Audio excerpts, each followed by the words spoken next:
Dave, 1, 2. Dave.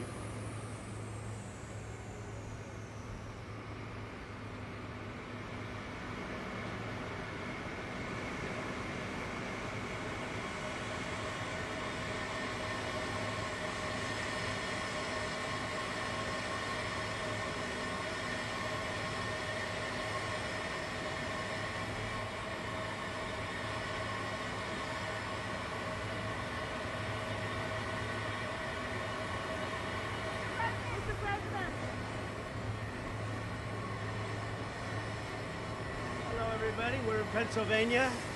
We're celebrating the great steel numbers. We are back in the steel business in a big way, one of the biggest in the world again. And we're here to have a good time with a very big crowd of people. Mr. President, the Department of War is asking for $80 billion more for the Iran war. Do you think Americans support this at a time when so many are financially struggling? Who are you with? I'm with the nation, sir. Not a very good group. Not doing very well. Not only do they support it, they demand it because they won't allow Iran to have a nuclear weapon. You want to see trouble? Let them have a nuclear weapon. We're doing very well with Iran. They've been decimated, and we're making a deal with them, and we'll see how that all goes. And right now, as you probably heard yesterday, we had 19 barrels of oil, 19 million barrels of oil come off, and that's the biggest in the history of the Strait, the Hormuz Strait. Our stock market is through the roof, and oil prices are tumbling. We actually hit for a moment today. In fact, I think it's going to break it, $70 a barrel. That's lower than we were when we started, and it's been amazing. And the big thing is, Iran will not have a nuclear weapon.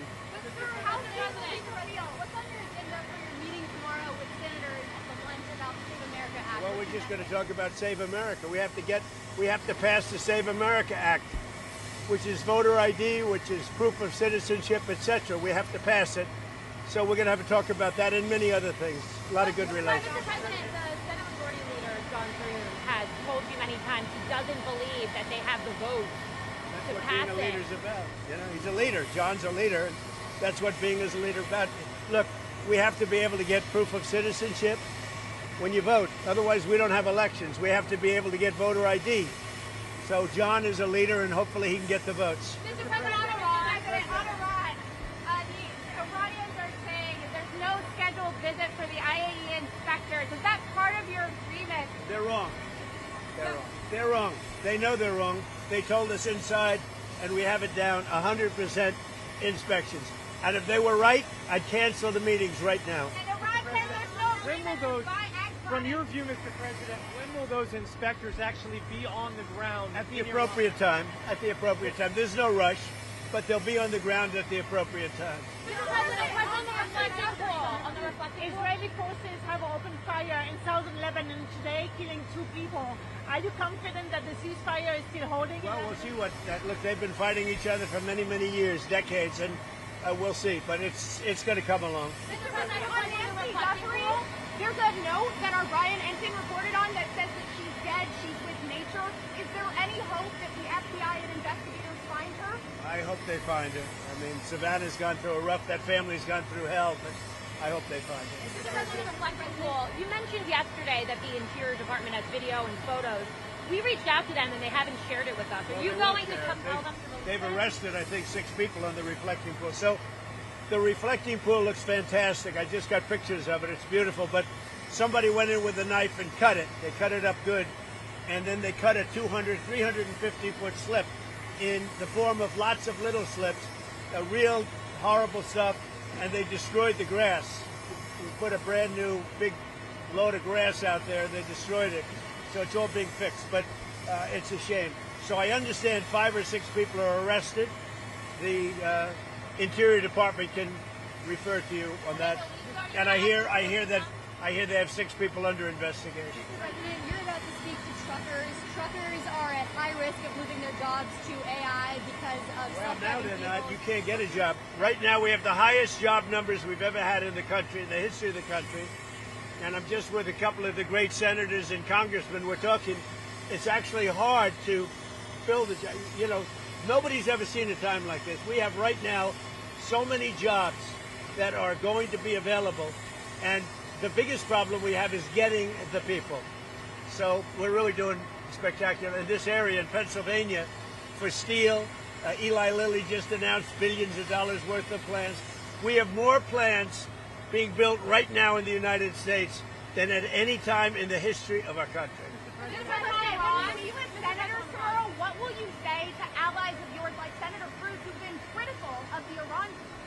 Well, I think anybody that's been critical of it has to be educated, even if they're friends of mine, because we have Iran in a position that nobody's ever had. This should have been done for 47 years by other presidents, and we have Iran in a position where their military has been totally wiped out, their leadership has been wiped out, their radar has been wiped out, everything's been wiped out. They have not a good negotiating position, but despite that, and money that will be taken out of Iran is going to go to our farmers to give corn, soybeans, wheat to Iran, because they have a hunger problem, they have a food problem, they have a medicine problem, they got a lot of problems, and they have an inflation.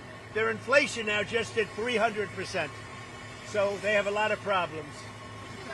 Are you planning to do a federal takeover of D.C. soon, since it looks likely that a socialist needs to... So we have a radical left communist elected, I guess, soon to be elected mayor of D.C. D.C. is now a safe, you people know better than anybody, it's a safe, beautiful city. When I came here, it was an unsafe, unkempt, horrible city. It was horrible. The monuments and the waterfalls and the statues and everything were graffiti written, hadn't been fixed in 50 years, clean. Now it's beautiful. We did 52 statues, monuments, waterfalls, including the thing that, you know, where the vandals hit, the reflecting pool, but we'll get that back very quickly. In fact, I will say, this morning I sent people over, they say it looks absolutely beautiful. But we're going to have to let a little water out and fix it, and then we'll put the water back in. But just so you understand, so our country is doing really well, and we're going to keep it that way. And any senator that didn't vote for all of the things we need, because we're making an amazing deal with Iran, we're making a deal that's going to keep our country and the world safe, because we're not going to let Iran have a nuclear weapon, and they know that, and they agree to that. Thank you very much.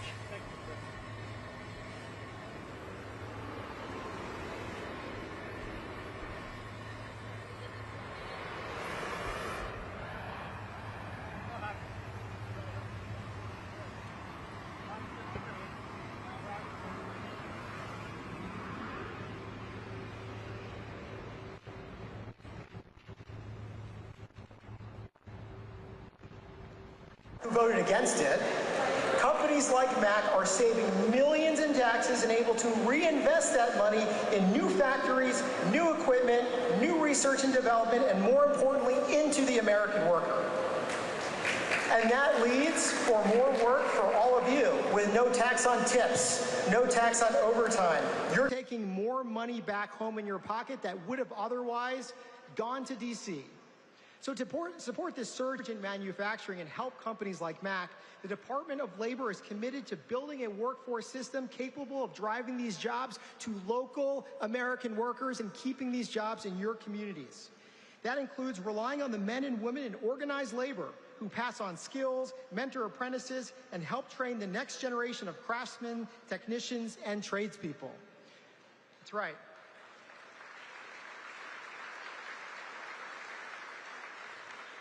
President Trump understands the vital role between unions and management that they play together in strengthening our workforce, and we're helping Americans seize this generational opportunity by creating jobs and creating the skills necessary to build these trucks.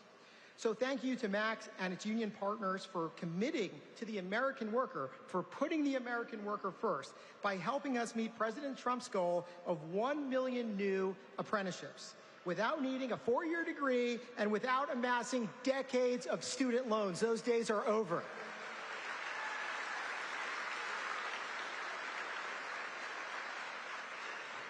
We're not relying on college professors anymore to teach. We're relying on the men and women behind me who know the trade, who know American manufacture, and you all are going to teach the next generation of American workers.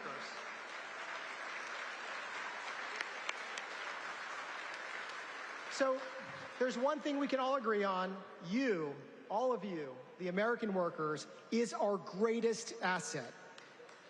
And as your acting Secretary of Labor, I can assure you that President Trump is truly building the workforce for the golden age of the American worker right here in Pennsylvania. So God bless Pennsylvania, God bless the United States, and God bless Donald J. Trump. Thank you.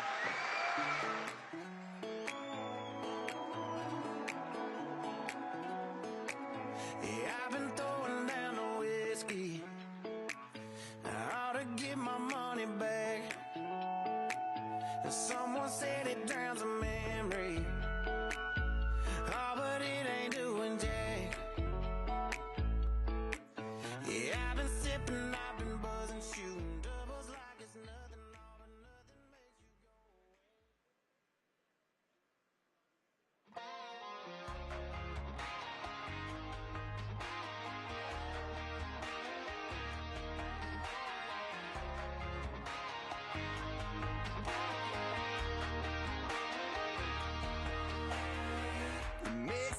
got a little Hank, little Drake, a little something bumping, thumping on the wheel, right? The mix in our drinks a little stronger than you think, so get a grip, take a sip of that feel, right? Trucks jacked up, flat bills flip back. Yeah, you can find us where the party's at. This is how we roll. We hanging around, singing down everything on the radio. We light it up with our hands up. This is how we roll. This is how we do. We burning down the night, shooting bullets at the moon, baby. This is how we roll.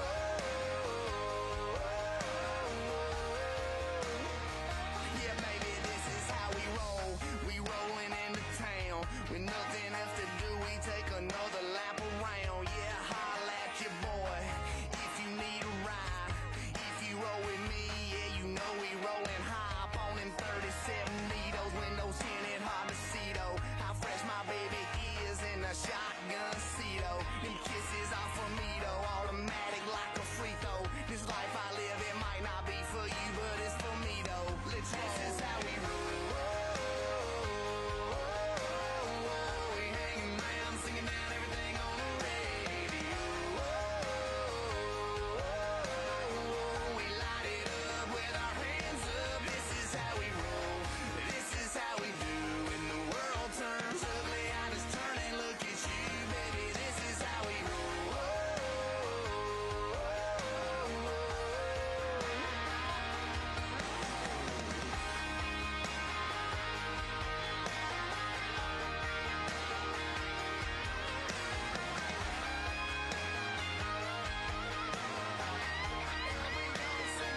Yeah, we're proud to be young. We stick to our guns. We love who we love and we wanna have fun. Yeah, we cuss on them Mondays and pray on them Sundays. Pass it around and we dream about one day. 'Cause this is how we roll. We hanging around, singing down everything on the radio. We light it up with our hands up. This is how we roll. This is how we ride. We're slanging up the mud, cutting through the countryside, baby. This is how we roll.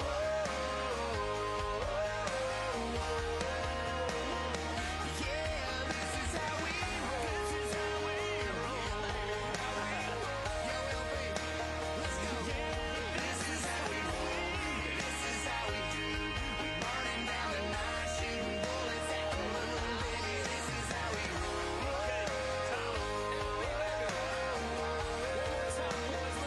Yeah, this is how we roll.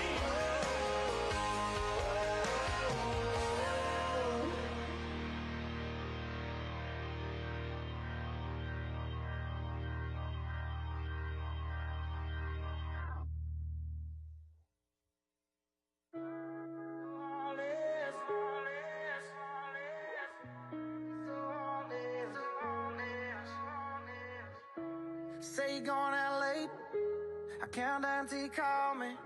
It's just one of those things that you do when you're lonely, and you're all about the chase, but you won't ever let me catch you. And I wish I was the same, but but I know I'm gonna let you in again. And when I do, it's gonna hurt like hell, and you don't mean to.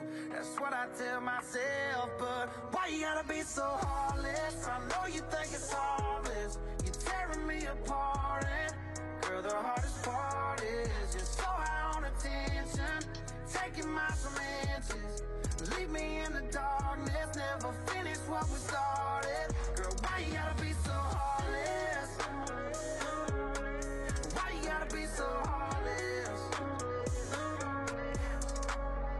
Monday night was definitely not a night. Tuesday night was just another fight. Wednesday I thought everything would change. Thursday came and it was still the same. Friday night we went out on the town. Saturday we should've burned it down. Sunday morning came and now you're gone. I should probably know this shit by now. Oh, I should probably know this shit by now, but no, no. Why you gotta be so heartless? I know you think it's harmless. You're tearing me apart, and girl, the hardest part is you're so high on attention, taking my some inches. Leave me in the darkness, never finish what we started. Girl, why you gotta be so heartless? Why you gotta be so heartless? Girl, why you gotta be so in between loving me and leaving? Oh, I should probably know this shit by now, but no. Why you gotta be so heartless? I know you think it's harmless. You're tearing me apart, and girl, the hardest part is you're so high on attention, taking my some inches. Leave me in the darkness, never finish what we started. Girl, why you gotta be so heartless? Why you gotta be so heartless? Why you gotta be so heartless? Girl, why you gotta be so heartless?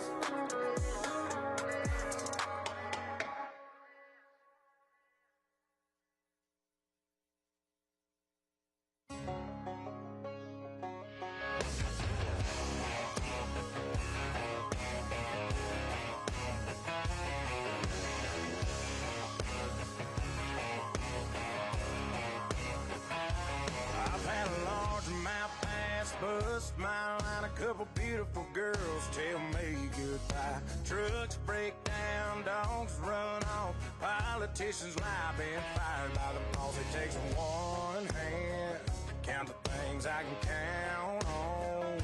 No, there ain't much man that ain't ever let me down. Long neck, ice cold beer never broke my heart.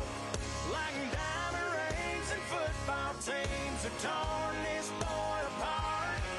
Like a neon dream, it just don't know me. The bars and this guitar. And long neck, ice cold beer never broke my heart. She was a Carolina blue jean baby, fire in her eyes that drove me crazy. It was red tail lights when she left town. If I didn't know then, I sure know now. But long neck, ice cold beer never broke my heart. Like a diamond rings and football teams have torn this boy apart.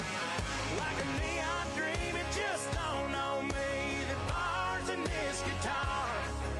And long neck, ice cold beer never broke my heart.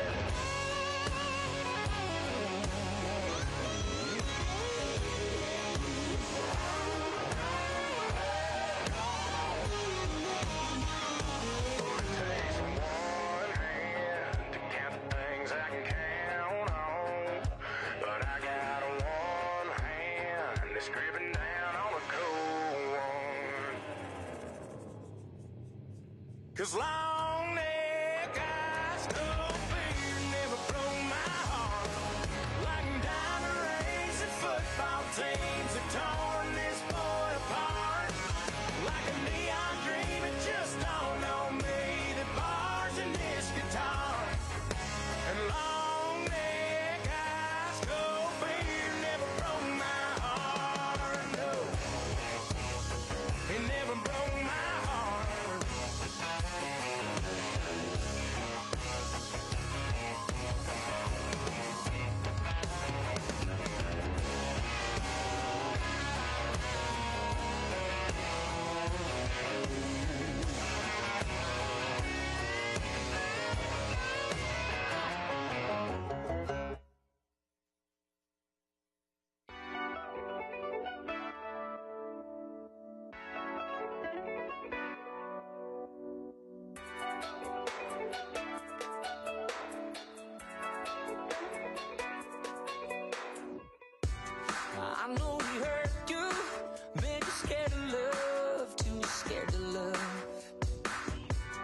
didn't deserve you, 'cause your precious heart is a precious heart.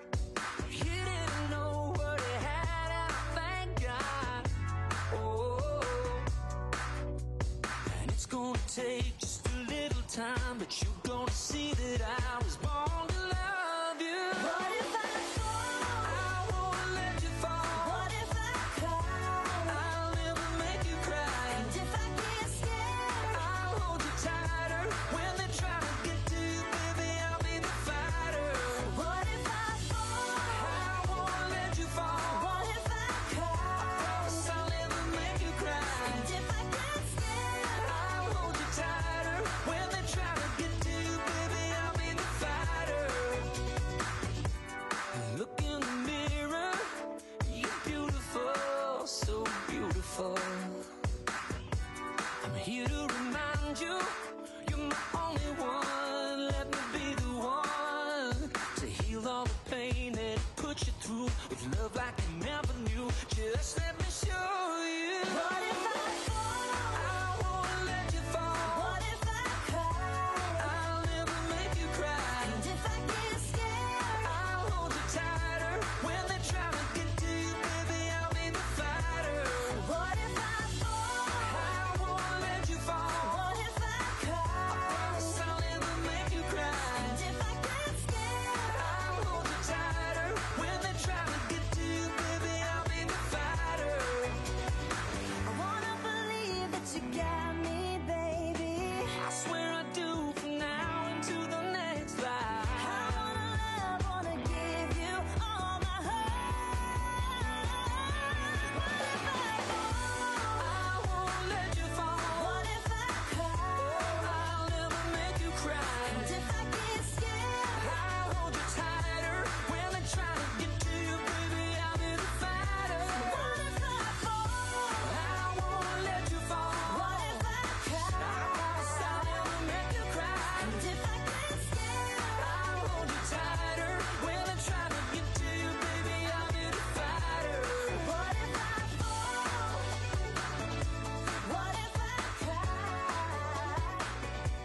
And if I get scared, I'll hold you tighter. When they try to get to you, baby, I'll be the fighter.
take us over the road. Man made the train, carry the heavy loads. Man made the lights, take us out of the dark. And man made the boat of the water. Like my Bible said, Noah made the ark. This is a man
shining on everyone. Tell me why. Oh, why? Oh, why won't that sun appear?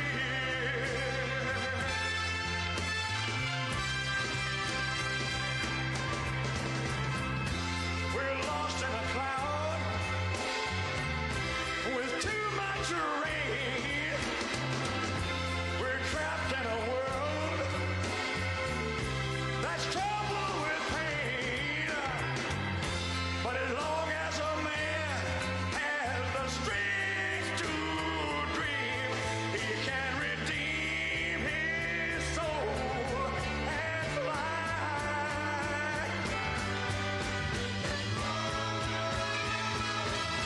Deep in my heart, there's a trembling question.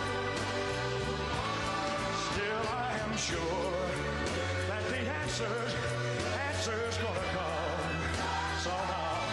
Out there in the dark, there's a beckoning candle, yeah. And while I can think, while I can talk, while I can stand, while I can walk, while I can dream, oh, please let my dream come true.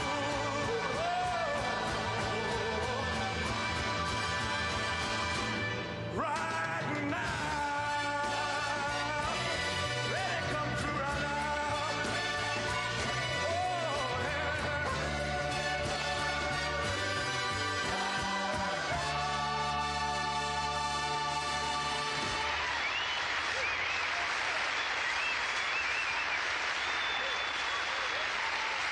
Thank you. Good night.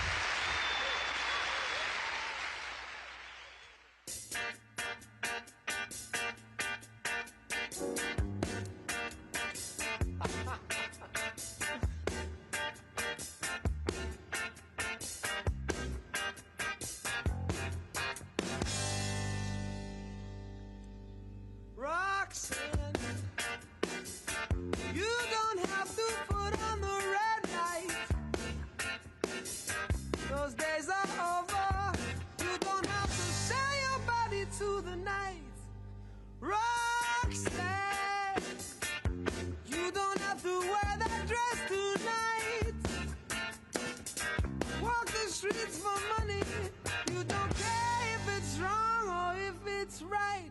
Roxanne, you don't have to put on the red light. Roxanne, you don't have to put on the red light. Roxanne, Roxanne, Roxanne, Roxanne, Roxanne, Roxanne.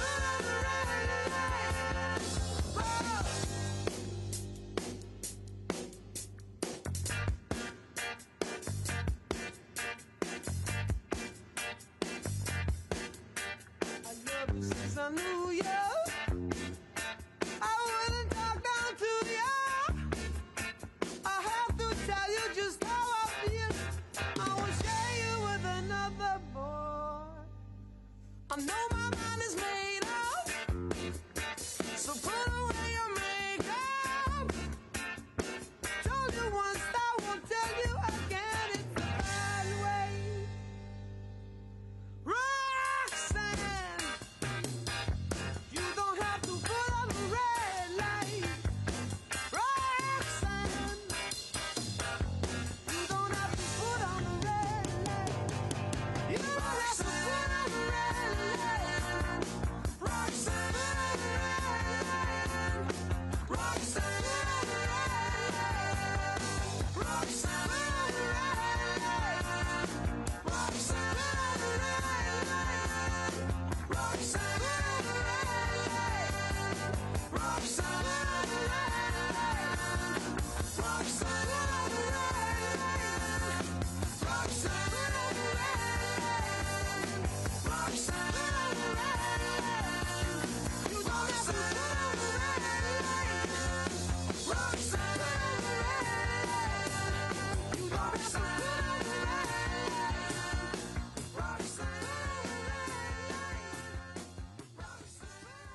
solo sogno l'orizzonte, mancano le parole.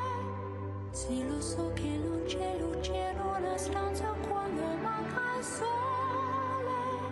Se non ci sei tu con me su le finestre, mostrar tutto il mio cuore che hai acceso. Chiudi dentro me la luce che hai incontrato per strada.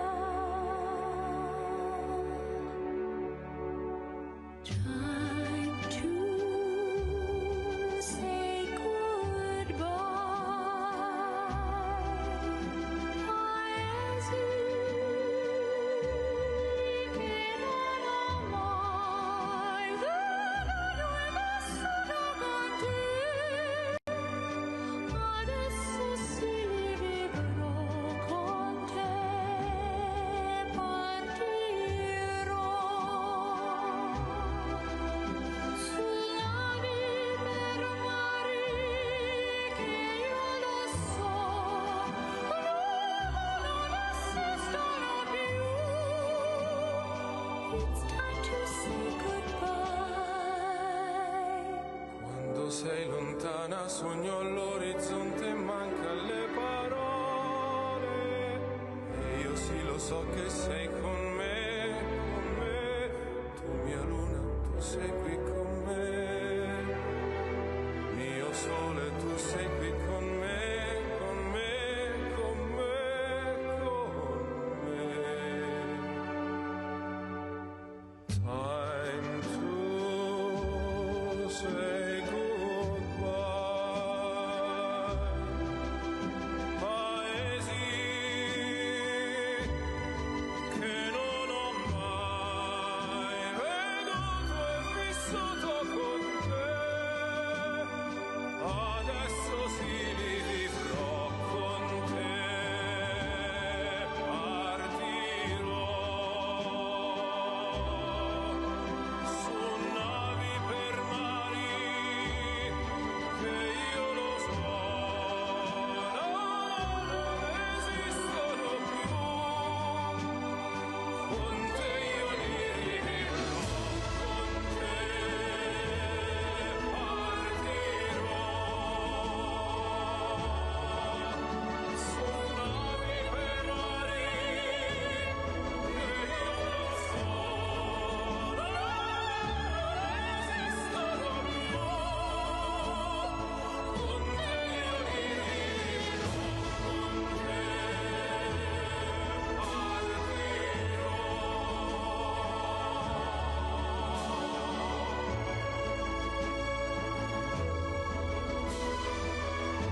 driving me crazy.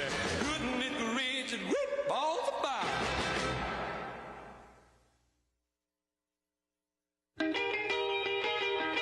If everybody had an ocean across the USA, then everybody'd be served like California.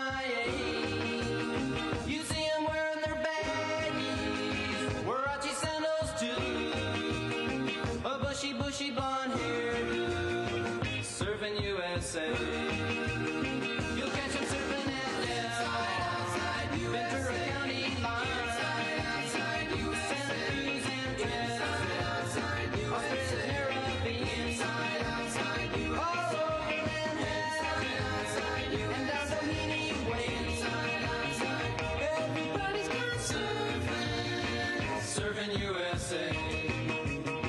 We'll all be planning out a route we're gonna take real soon. We're waxing down our surfboard, we can't wait for June. We'll all be gone for the summer, we're on safari to stay. Tell the teacher we're surfing USA. Hangar Beach and Swan, Pacific Palisades, San Onofre and Sun, Redondo Beach and Lake, all over La Jolla and Waimea Bay. Everybody's gone surfing USA.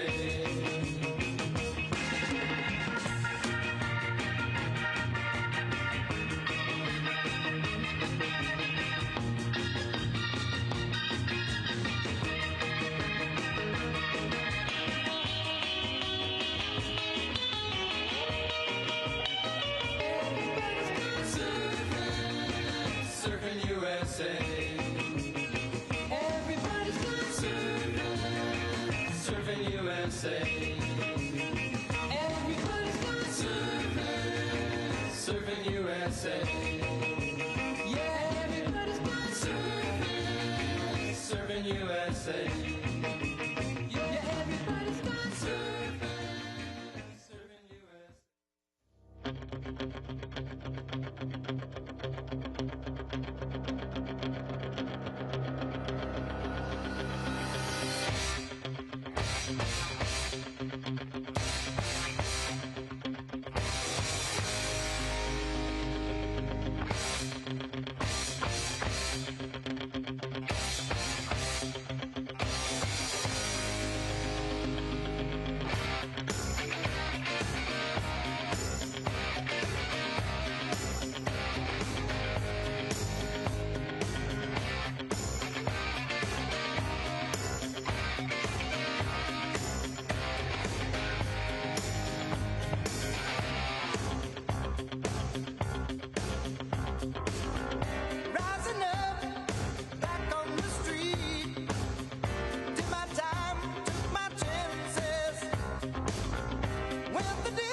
Say, live and let die.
Live and let die.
they're multiplying, and I'm losing control.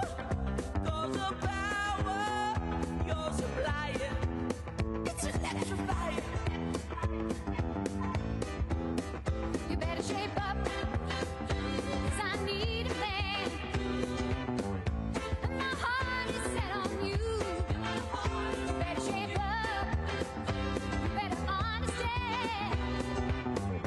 To my heart I must be true. Nothing left for me to do. You're the one that I want. The one that I want. The one that I want. What it is, oh yes indeed.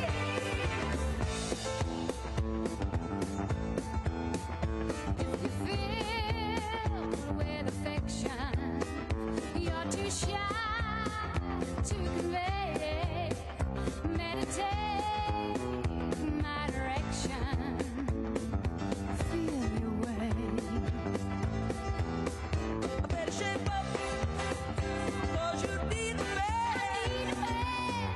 Who can keep me satisfied? I better shape up, if I'm gonna prove. That my faith is justified. Are you sure? Yes, I'm sure down deep inside. You're the one that I want. The one that I want. The one that I want.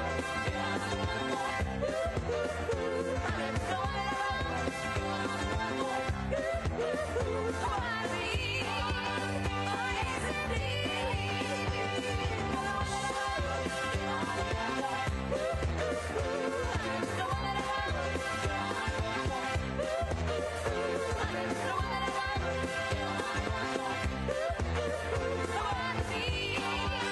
oh yes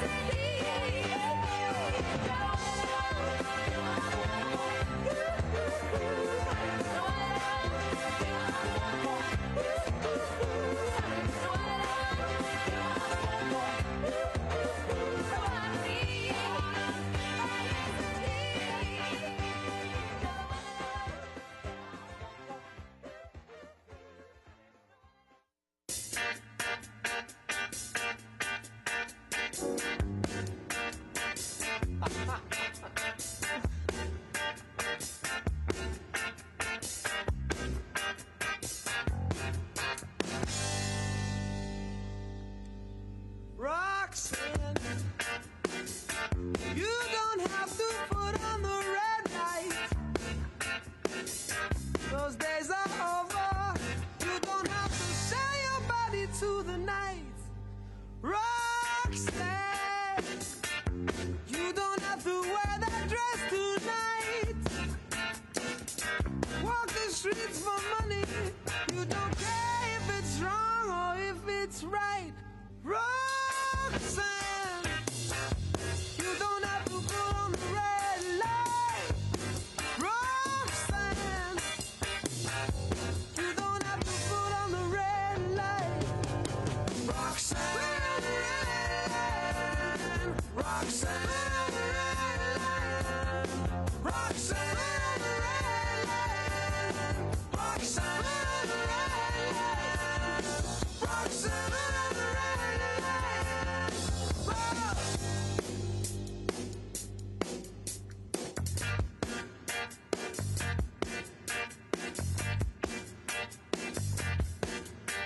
I never since I knew you, I wouldn't talk down to you. I have to tell you just how I feel. I will share you with another boy. I know my mind is made up, so put away your makeup. Told you once, I won't tell you again. It's the bad way. Roxanne, you don't have to put on the red light. Roxanne, you don't have to put on the red light. You don't have to put on the red light.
disappear.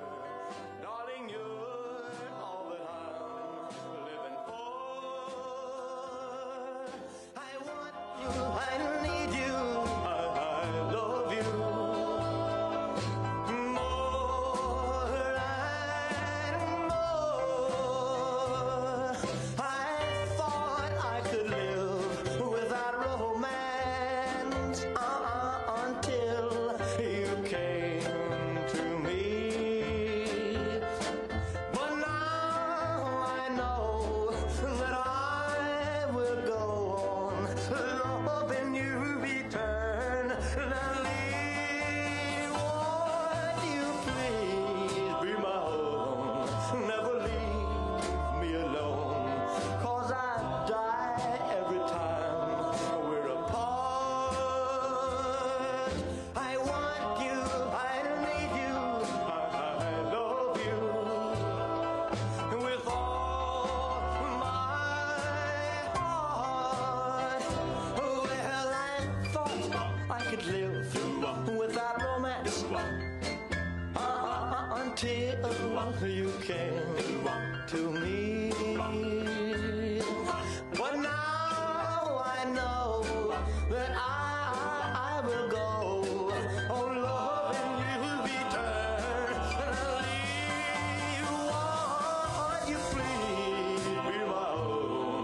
Never leave me alone, 'cause I die every time we're apart. I want you, I need you, I love you with all my heart.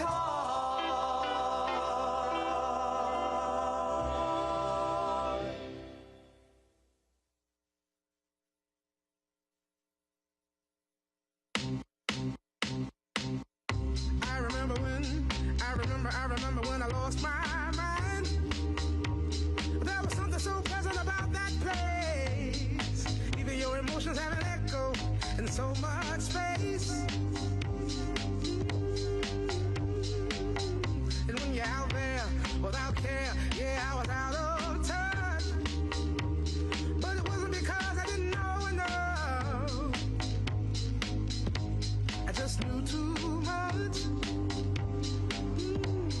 Does that make me crazy? Does that make me crazy? Does that make me crazy? Possibly.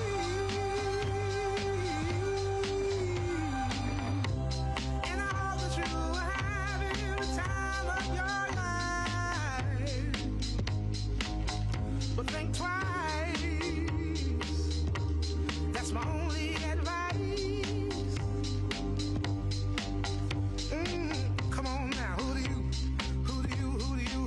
think you are? Bless your soul. You really think you're in control? Well, I think you're crazy. I think you're crazy. I think you're crazy, just like me.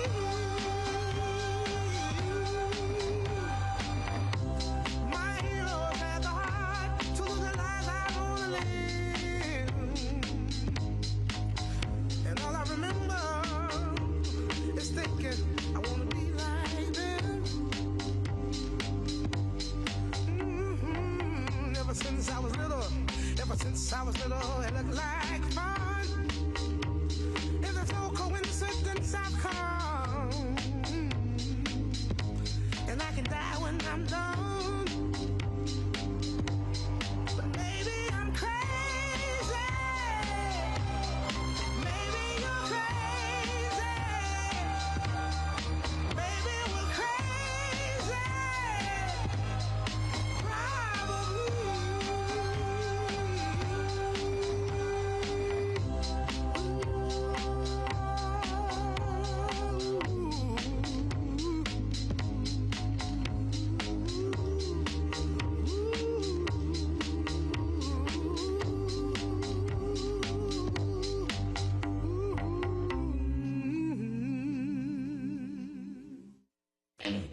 around, get around, I get around, yeah, get around, round, round, I get around, I get around, round, round, I get around, get around, round, round, I get around, get around, round, round, I get around, I'm getting bug driving up and down the same old strip. I gotta find a new place where the kids are hip.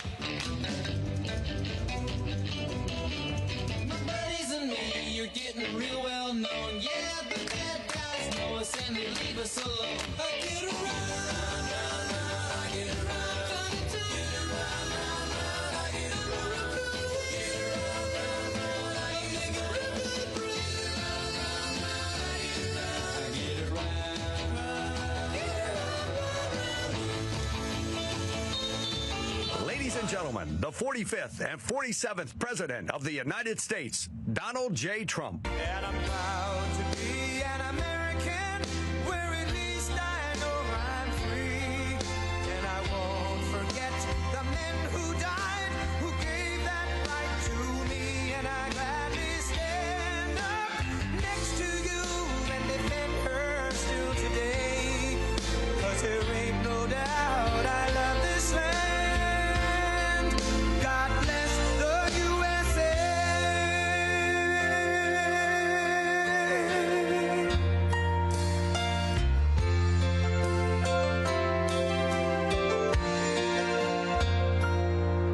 From the lakes of Minnesota to the hills of Tennessee, across the plains of Texas, from sea to shining sea, from Detroit down to Houston and New York to LA, where there's pride in every American heart, and it's time we stand and say that I'm proud to be an American, where at least I know I'm free. And I won't forget the men who died, who gave that right to me. And I gladly stand up next to you and defend her still today. 'Cause there ain't no doubt I love this land. God bless the USA.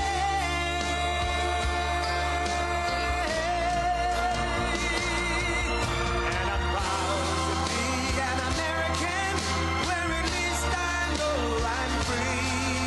And I won't forget the men who died, who gave that right to me. And I gladly stand up next to you and defend her still today.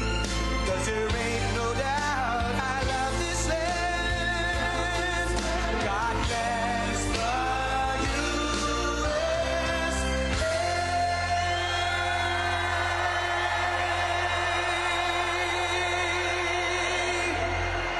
Hello, Pennsylvania. I won this place so much. We won. Thank you. Well, I'm thrilled to be back in this incredible Commonwealth with the proud, hard-working patriots of Lehigh Valley. Lehigh Valley. And I'm also proud to say I won this state in a landslide. We won it by so much. And remember, I had the couple of little statements, too big to rig. Make it too big to rig, because these people cheat like hell. They cheat like hell, but we won it by a lot. And maybe we should run again. Should we run one more time? I'd like to do that. I'd like to do that. But I got more votes than any candidate in the history of Pennsylvania. Can you believe that, Bo? You would have gotten more. And today I'm especially honored to be here in the place that builds some of the toughest vehicles on the road, Mack Trucks. Mack Trucks is doing a great job. We have all of the Mack people, the chairman. We have a whole group of here, all the leaders, the big guys. They're trying to get a contract for 15,000 trucks. 15,000. I said, that's a lot. I said, how many are you looking for? 10, 15? No, 15,000, sir. That's a lot of trucks. For more than 100 years, this legendary company has been making trucks right here in eastern Pennsylvania, building the heavy-duty machinery that keeps our economy rolling, our factories moving, and our industries roaring all across the nation.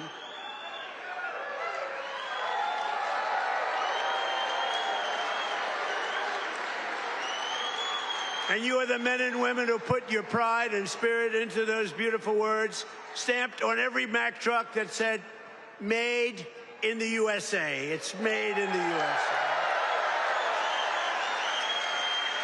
And I want to especially thank the president of Mack Trucks, Stephen Roy, who I just met, who's a great guy, a great patriot, very Republican too, which I like. He's a very strong Republican. Stephen, where are you, Stephen? Stephen. We got to get a certain very talented congressman reelected. You know that. We got to get him. Where are you? Where are you, Mr. Congressman? We got to get you back in. Thank you, and thank you, Stephen. But a very special thanks to every single worker at this fantastic factory. The job you're doing here is incredible. And I know you're applying for a big one, and we'll see how that goes. We'll have to call up some people and see if it's good. If your price is right. Is your price right, Stephen? I don't know. Maybe we'll get it down a little bit. We'll get it down. 15,000 trucks. That's a lot of trucks. But that's what this is all about. It's greatness. You built this country, and you're the ones who are making America great again. We're the hottest country in the world. For decades, the workers of this Commonwealth watched globalist politicians let other countries rip you off and close your factories, rob your jobs, take them away to foreign lands. And then I came along. We stopped it very quickly. Then we had a rigged election. But they were so stupid, they kept everything going a little bit for us. And what we've done in the last year and a half, nobody's ever seen anything like it. They put America first, they put China first, they put illegal aliens first and everybody else first but you. But we put you first by a lot. But at long last, you finally have a president who is putting workers first, putting Pennsylvania first, and putting America first. We're doing that, and we're doing it like nobody's ever seen before. And starting on my first day back in office, and this goes all the way back to 2016, too, but right from a year and a half ago, nobody's ever seen anything like this. We're the hottest country anywhere in the world by a lot.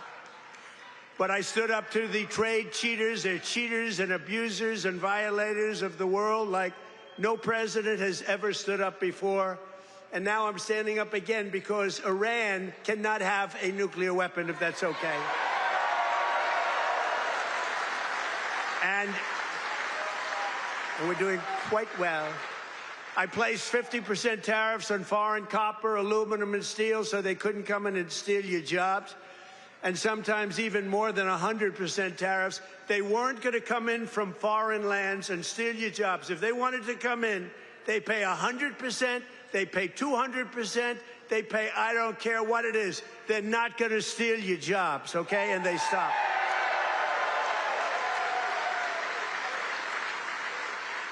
And right now we have more factories being built, and I mean car factories, AI factories, factories of every type, than we've ever had in the history of our country by 3 times. That's because they didn't want to pay the tariff. How don't you pay a tariff? You build your factory here and you hire American workers. It's quite simple, actually.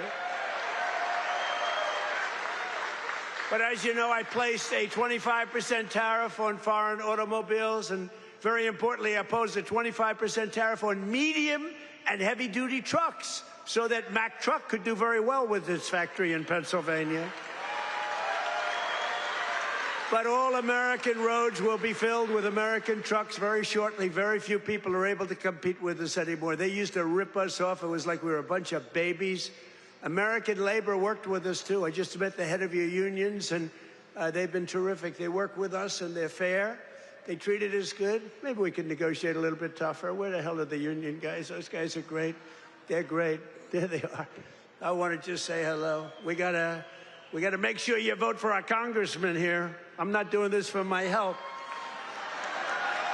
Right? Muser. We even have Muser here. That's right. Within a single year of taking office, I slashed trade deficit with China by the largest amount in the history of trade. And we, by the way, have the biggest trade deficit cut in the history of our country, 67%. Think of this. We had a trade deficit. We cut our trade deficit. If you're a president and you cut it by 1%, they say, oh, you're doing a great job. 2%, you're a genius. I cut it by 67%. That's why you have all of these factories being built. And they'll soon be opening. They're already opening. But when those factories are opening, I don't know what you're going to do. You're going to negotiate very good salaries, that I can tell you, because they need you. In many ways, they need you more than you need them. American exports to the rest of the world are up by $150 billion. You hear that, Bo? That's not bad. You got to wrestle a long way to make that go. Bo is going to have to win a lot of tournaments to have to make that money. Think of it, $150 billion up. We never had that. We always have losses. We take in much more than we send out. Now we're up $150 billion, and that's nothing, because when all these factories are opening up, Mr. Senator, another great one, what a great senator you have. Did you fight hard? David, did you fight hard? He was with me at, I think, every stop. I said, where the hell is David? He's right there, sir. And he's working hard, and he's a great guy, and he's working very hard for you. But a short time ago, we were a dead country. We were laughed at all over the world. We were a dead country. People were laughing. They were saying, what the hell happened to that country? The King of Saudi Arabia said it 2 years ago. I was over there. He said, you know, sir, 2 years ago you were a dead country, and now you're the hottest country anywhere in the world. It's true. And we're hotter now than we were then.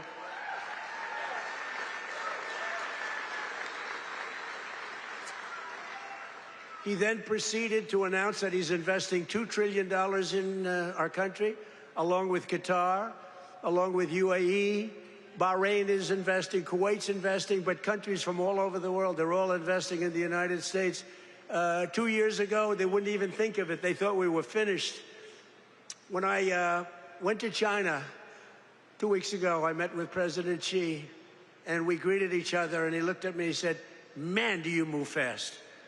Because they thought they had us, but now it's really the opposite. We are doing numbers that nobody's ever seen before, so it's great. It's good. We had a great meeting. But as you know, we just achieved a historic peace agreement with Iran to end the conflict in the Strait of Hormuz. And by the way, yesterday, 19 million barrels of oil flowed out of the Strait of Hormuz, a very beautiful place. That's the most oil in the history of the Strait. No, it's never been any, you've never seen anything like that. It's called an oil gusher. And most importantly, we are ensuring one thing very importantly, because this is why I did it. I did it for this reason, 99% for this. Iran will never have a nuclear weapon, and they've agreed to that. But remember, this wasn't easy. We had 47 years worth of presidents and other people, other countries too. We're not the only one that never did anything. They were the bully of the Middle East. And now we're leaving Iran with no Navy, no Air Force, no anti-aircraft, no missile capability, no nuclear program. We're leaving them without any nuclear capacity, and they've agreed to that. And we're getting along quite well, although if you read the fake news, you never know. Think of it, the fake news. They have no army, they have no navy, they have no air force, they have no anti-aircraft. We can fly over Tehran just at will. Nobody going to do anything to us. And then I read the fake news that they're doing quite well. They're not doing quite well. These people right there, look at all of them. Whoa, whoa, whoa. That's a lot of press. That's almost as much press as Bo had at the White House last week when he knocked out his opponent in the first round. Right? I think you had more. Bo had more press. But the Iran economy has been crushed, and their defense industrial base has been damaged so severely that it'll take them many years to rebuild, many, many years. And now we're trying to work out a deal that's fair.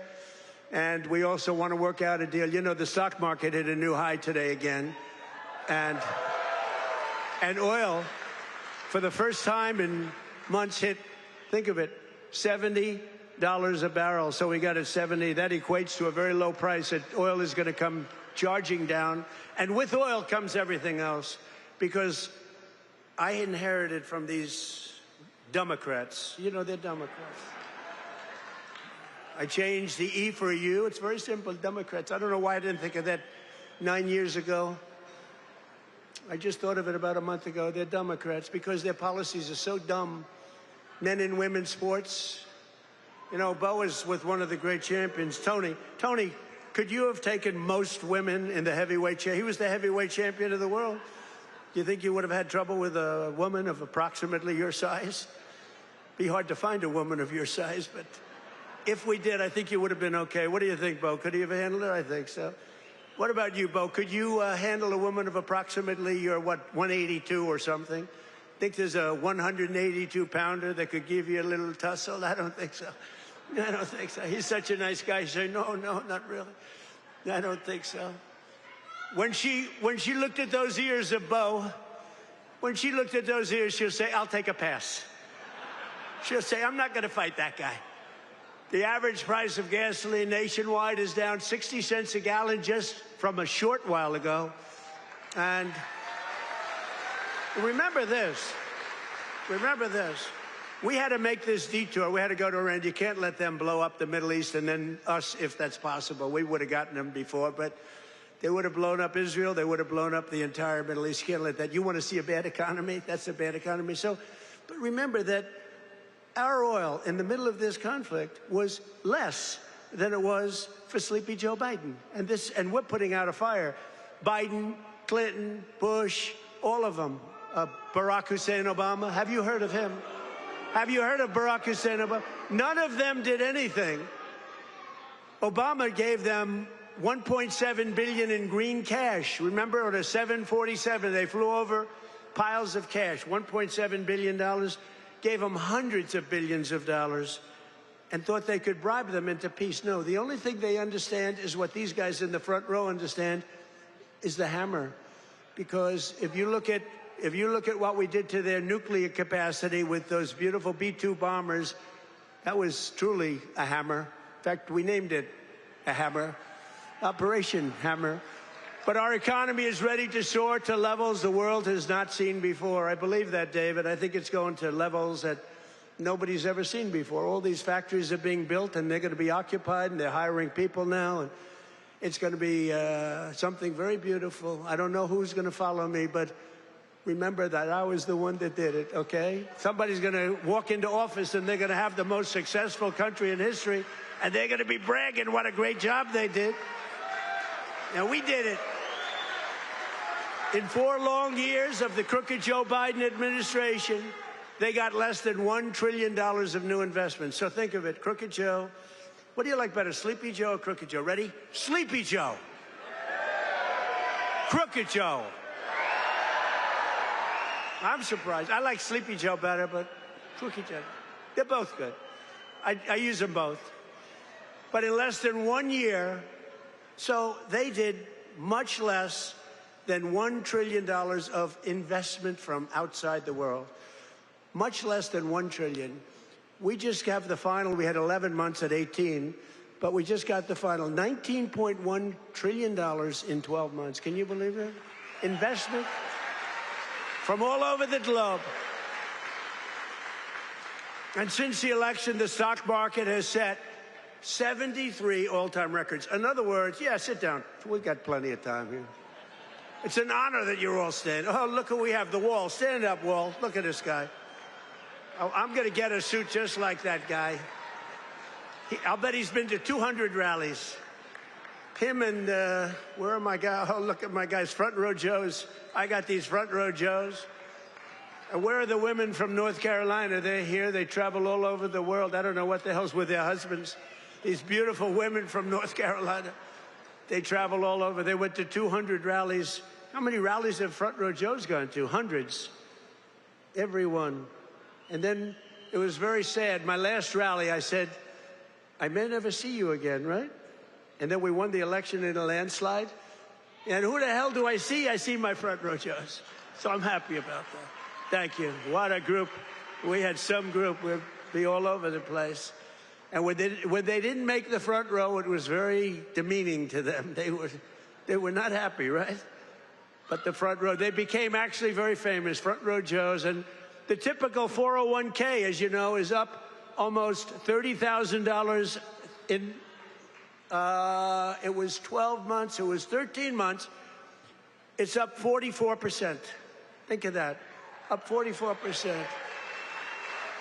Because, you know, as goes the stock market, so goes a lot of your own wealth. And I tell about this police officer. I met a police officer first time, similar thing, but now the numbers are even more.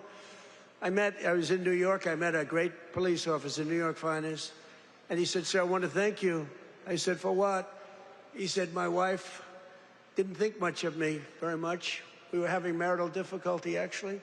She thought I was nothing. I'm a police officer. I'm a tough guy. I looked at him. The muscles were all over the place. He didn't suffer from that. But she thought maybe that muscle wasn't so good because he was always losing money in the stock market. And he said, sir, in the last year and a half, my 401k is up 74%, sir. And she thinks I'm Warren Buffett. She thinks I'm a super genius. I said, how are you getting along with her? He said, well, I'm not so sure I like her anymore, but I won't tell you that. I refuse to say that. He's getting along just fine. But a lot of people have come up to me, David, and they thanked us. 401ks, you know, the stock market. Who has a 401k here? Yeah, look, a lot of people. More Americans are working today than at any time in the history of our country, and we've created over 32, think of this, 32,000 new jobs just starting in Pennsylvania alone. David, you have to get credit for that. And in the last few months alone, we've added 2,600 Pennsylvania manufacturing jobs, and that number is going to go much, much higher as the factories start to open. Because right here in Lehigh Valley, Eli Lilly has just announced, great company, by the way, drug company, a $3.5 billion investment in a brand new state-of-the-art manufacturing facility right down the road. That's going to create over 1,000 jobs, just that one. Nokia is investing $30 million to expand its semiconductor testing and packaging operations, thousands of jobs. And B. Braun has announced a $20 million expansion of its medical device manufacturing operation in Allentown. I love Allentown. I love any place that votes for me, which is the entire state of Pennsylvania, the entire Commonwealth. Never make the mistake of using the word state. Although I'm not sure that people care, but the Commonwealth of Pennsylvania voted for us at levels that nobody's ever seen before, David, and you too, and we're proud of you because you had guts. This man had guts. He lost one time to a tough candidate. Then he did it again to a tougher candidate. And I tell him, if he didn't win, his wife, who's a beautiful woman, would have left him. I'm telling you. Dina, she would have left him. So he had great courage doing it a second time. He was a very successful guy. He ran. Stand up, David. She would have left. I was so worried because he's a friend of mine, and that was a tough race. You know, he was running against a guy 24 years, and his father was in for like 30 years. That's a long time, and he had to beat him knowing the pressure. That's called pressure. Knowing his wife was gone if he didn't make it. She was gone to 100%. But he's married actually to a terrific woman. She probably would have stayed. I'm not 100% sure. And last year I saved a great American company, U.S. Steel, and we're keeping its headquarters in Pennsylvania where it belongs. And $17 billion has been invested by a great company in saving U.S. Steel. They were gone. I think they were closed up and they were ready to go. And now they're building factories like nobody's ever seen. They're expanding the operations and building a couple of brand new steel plants. They're up to over 17 billion, which is a lot more than they even told us, because they've fallen in love with this Commonwealth. They've fallen in love with your whole area, the people. I think they've fallen in love with the people more than anything else, is what they told me, because they've done more than they said they would. And thanks to our great Republican majorities in Congress, last 4th of July, I proudly signed the largest tax cuts in American history. We gave you the biggest tax cuts in American history. Not bad. Not bad. We delivered no tax on tips, no tax on overtime, and no tax on Social Security for our great Pennsylvania seniors. No tax.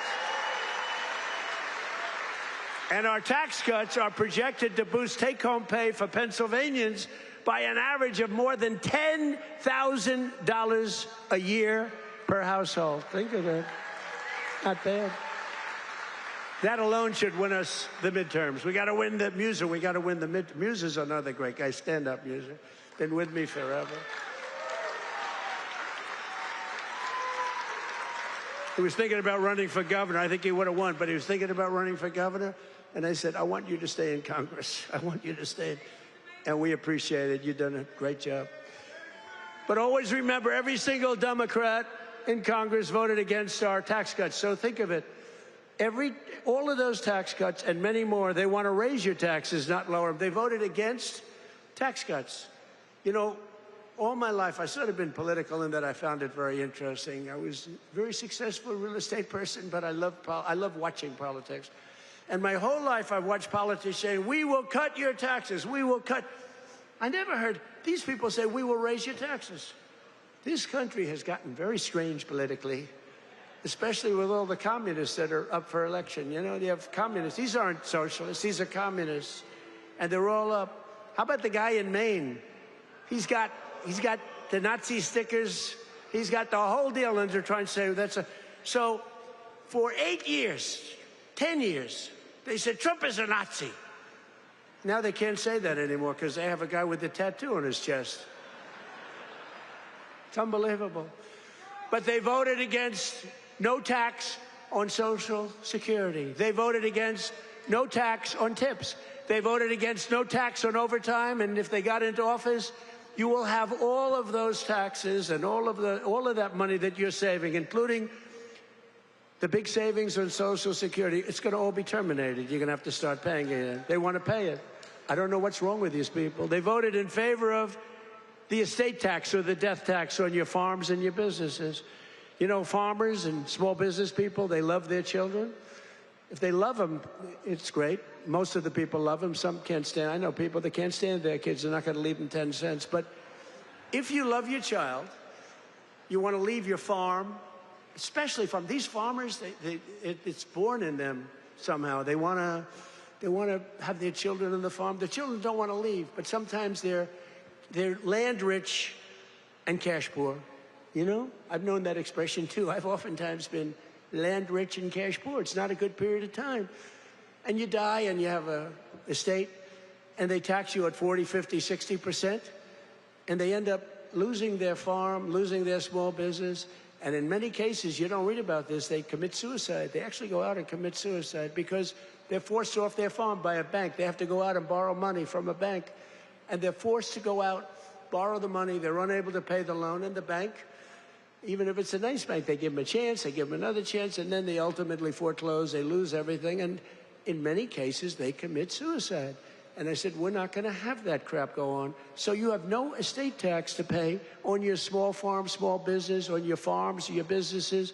And you can, if you love your children, you can leave your farm or your small business to your child, and they're not going to lose it. If you don't love your children, then don't listen to what I'm saying, because it doesn't matter. If you don't like them, don't leave them anything. The hell with them. They probably deserve it. But think of it, the Democrats voted against the border wall. The border wall gave us the safest border. We have the safest border now in the history of the country. They voted against voter ID. You know why they voted against voter ID? Because they want to cheat. There's only one reason, Mr. Wall, right? Correct. Correct. Where do I get that suit? One day, I don't know if it's very presidential, I'm going to walk up in a suit with the design of the wall on it. I don't know. What do you think? I already have a lot. You know, I have a very elegant wife, and she says, darling, please, please, don't dance. It's not presidential. I said, but the people love it when I dance at the... And she said, please, please, the men and women's sports, please don't do the weightlifting thing. And don't do the swimming thing. You know, the weightlifter where he goes up and the record stood for years and years and years. And this young lady, she's trying out for the Olympics and she's going to do it. And the record stood for 19 years. And they put 1/8 of an ounce on one side, 1/8 of an ounce on the other. They have to understand, Melania, who's now a movie star, she got the #1. Can you believe she hit big with a boom? That's not good. There can only be one star in a family. Please remember that. But they put a little 1/8, like a feather on one side, a little bit, just to break the record. The parents are sitting right there where Big Bo is. He's a nasty guy, that punch he threw. Ay, ay, ay. Got to be very nice to Bo. I got to be very nice. Got to make sure he's never angry at me. But she said her parents are right there in the front, and they're so proud. The father's not so proud because he knows she's not going to do it. Because she's a woman. It's a lot of weight. The mother, though, is screaming, darling, I love you. Do it. And she gets over the weights, and she stares. And then she gets him, and she gets him. And the mother's screaming, darling, I love you, darling. And the father's looking, saying she has no chance. And she's like this, you see, drops him. And she's like devastated for the rest of her life. And then a guy comes along who transitioned. That's the term. I've gotten very good at that term. I used to take a lot of heat for my definition of the movement over. But he transitioned. He was a poor, very poor, bottom of the line, male weightlifter. But now he's a female weightlifter. And he looked at the amount. I think it was like 210 pounds or something like that. But that's a lot for a woman, but not that much for a man. You could do it with one hand. And he goes, looks down at the weight.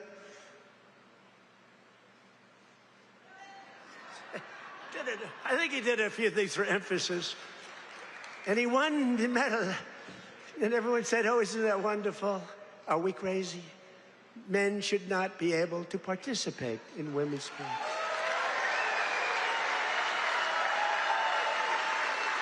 Right? That's a 99% issue. Do you ever hear the fake news? They say, that's an 80-20 issue. No, it's not. It's 99-1. You know, I've been doing politics now for 10 years. Not that long, considering I've won 3 elections. You know, it's really not. But we did great in the second one. It was a rigged deal. But pretty short. But with all of that, and all of the time I spent speaking to people, they say, sir, could you cut taxes on this? Could you get me a tax deduction on a car loan? I did that. By the way, I did that. If you borrow money to buy a car, you get to do all these things. They asked me for hundreds of things. Not once did anyone ever come up to me and say, sir, please, this is so vital. You have to be able to have men play in women's sports. Please, sir, could you pull that off? I've never had anyone ask me for that. So I say it's a 99-1 issue, not 80-20. The fake news back there, they say, oh, that's a tight issue. But I don't like talking about it because I want them to continue on with that. I want them to continue on with the, you know, they're in favor of the mutilization of your child for transgender purposes, the mutilization of your child. And I would say politically, it's a very good thing to run against a person that's in favor of that kind of stuff. So we let them, we don't bring it up during off-political seasons, but we have a political season coming up. And they'll be doing all of that nonsense, and they're going to lose a lot of elections. And now, if you look at New York, we have all communists running. They're all excited. They're going to win their primaries, but I can't imagine they can beat a normal Republican. So I think it's a good thing, Muser. What do you think? I think it's a good thing. Wouldn't you like to run against somebody like that? Well, Shapiro's not that much better, to be honest with you, but I won't. They're all being forced. They're all being forced. A guy like Shapiro, he's going to be forced to the left. Otherwise, he's not going to get the nomination. But they voted against proof of citizenship. Think of it. We'd like to have proof of citizenship. You walk into the voting booth, would it be okay, sir, if I looked at you and said, how dare you ask me for my citizenship? You know, in California, if you ask that question to a voter, you are criminally liable. In other words, they can put you in jail. If you say, sir, do you have proof of citizenship? They put you in jail if they ask that question. You're not allowed to ask that. Did you know that? It's the craziest thing I've ever seen going on. Hey, did they screw the kid, Pratt?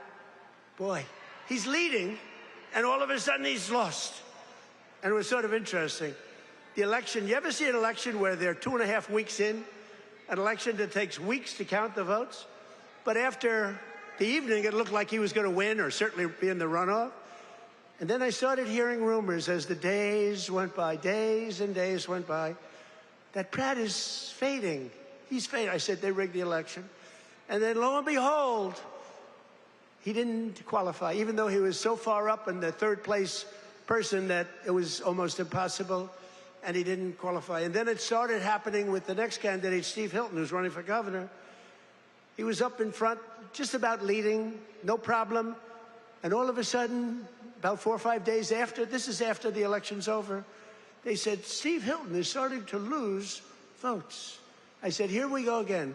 And I called up the U.S. Attorney in California. They said, we're going to have a number in the next week. Next week. I called up the very powerful, very good U.S. Attorney in California, and I said, do me a favor. Take a look. They're trying to steal that election, too. I guess they called up. They said, this is the U.S. Attorney call. We have your great U.S. Attorney here today, by the way, and your assistant U.S. Attorney. They're doing great. David, thank you. But so over the next week, he was definitely going to lose, but the U.S. Attorney called. We want to check your votes. About an hour after the call, ladies and gentlemen, Mr. Hilton has won. So had I not made that call, Steve Hilton would right now be watching the election from home. So I don't know, you know, he would have a great chance, but the election's totally rigged. California's totally rigged. All mail-in ballots. It's a disgrace. We got to pass the Save America Act, okay? Got to pass.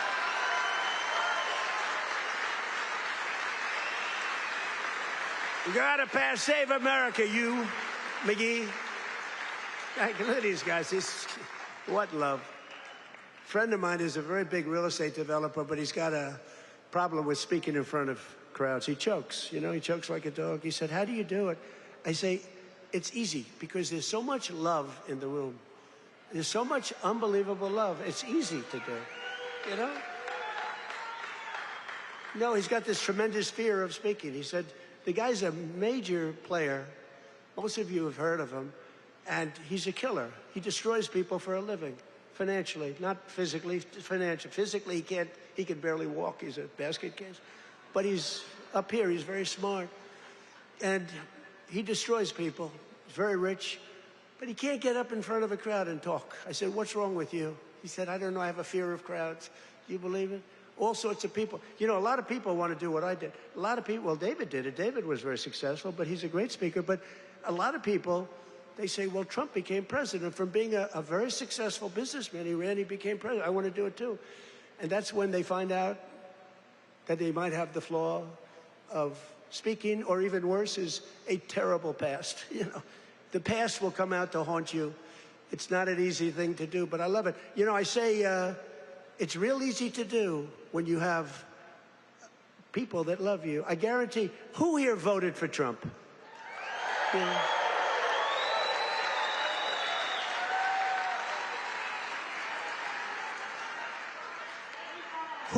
Who didn't? Well, this is dangerous, so don't raise your hand. Think you're going to be cute, because you might be in big problem. Then they'll blame me for causing problems. Who did not vote for Trump? Young man, he wants to be. He's a young man. He thinks he's being cute. As he gets pounded on. Now he just said, no, I did. I was the first. He said, I'm the first in line. But the Democrats voted in favor of Iran having a nuclear weapon, and they voted against military spending, but I overrode that. Let me tell you, if the Democrats get in, your 15,000 trucks that Mr. Roy is looking to get are dead. They're not going to have 15,000. They're not going to have 15 trucks. they'll be back to the number I originally guessed, right? How many are you making, 15? 15,000 trucks will be down to nothing, zero. And they'll make you put electric on it, you know, electric, so that when you're in the middle of a jungle someplace and you need a charge, where's my charging booth? As opposed to carrying a nice tank of diesel on your back, throwing it in and taking off, right? Where's my charging booth, they'll be saying. They created the strongest, we created the strongest military in history, and you see that with Venezuela. Venezuela, one-day operation, like, great. Good army. And now we're making a lot of money with Venezuela, and Venezuela's doing great also. It's a happy country now. But it took us exactly 48 minutes to win that war. We have the greatest military in the world, 48 minutes. And we've paid for the cost of the war, wait till you hear this, 28 times already. More, but 28 times. So the cost of the war, we've already, because we brought millions of barrels of oil out, and we're getting along great. The people running it, they're our people, they're great people. And the people are happy in the country. They have smiles, they were miserable, they were starving. But they have a lot of oil under that ground. You know how you find oil in Venezuela? Just look at the ground. You'll see oil bubbling up. They have so much oil, they don't know what to do with it, but they had a bad system. They're making more money now for the country than they've ever made before, and we're making a lot of money too. But also Iran, we knocked them out. 1 week, it was essentially militarily over. Much bigger country, 91 million people. And much different ideology. The ideology of the Muslims is slightly different than the ideology of the Catholics. We have the Catholics and the Muslims, slightly different. But Venezuela's been great, and Iran's been great. I mean, you know, if Iran's reasonable, if they're smart, otherwise we'll have to finish the job, which will take about maybe less than a week. But they're going to be okay, I think. They're going to do what they have to do because we want to have it done. But they voted against lower energy prices, the Democrats did, and then they went on to create the highest energy prices that we've ever had in the history of our country. People don't realize that. Much higher than ours during a war. They had the highest inflation in history. The highest inflation in history, they say 48 years, but that's sort of history as far as I'm concerned. And they were absolutely terrible on affordability. Remember, I got here, my first day, the fake news is screaming at me, what about affordability? I'm only here 1 day. Remember, eggs were up about 5 times higher than they ever were. And we have prices are coming down right now at levels that you've never seen. And now with oil crashing, you're going to see something really amazing. And to top everything else, they let 25 million people into our country, many of them criminals and thugs and people from mental institutions and drug dealers. They even let 11,888 murderers into our country. Murderers, 11,888, more than 50% of which have killed more than one person. And I've gotten the worst of them out. We've gotten them out, Tom Homan and our whole group of people.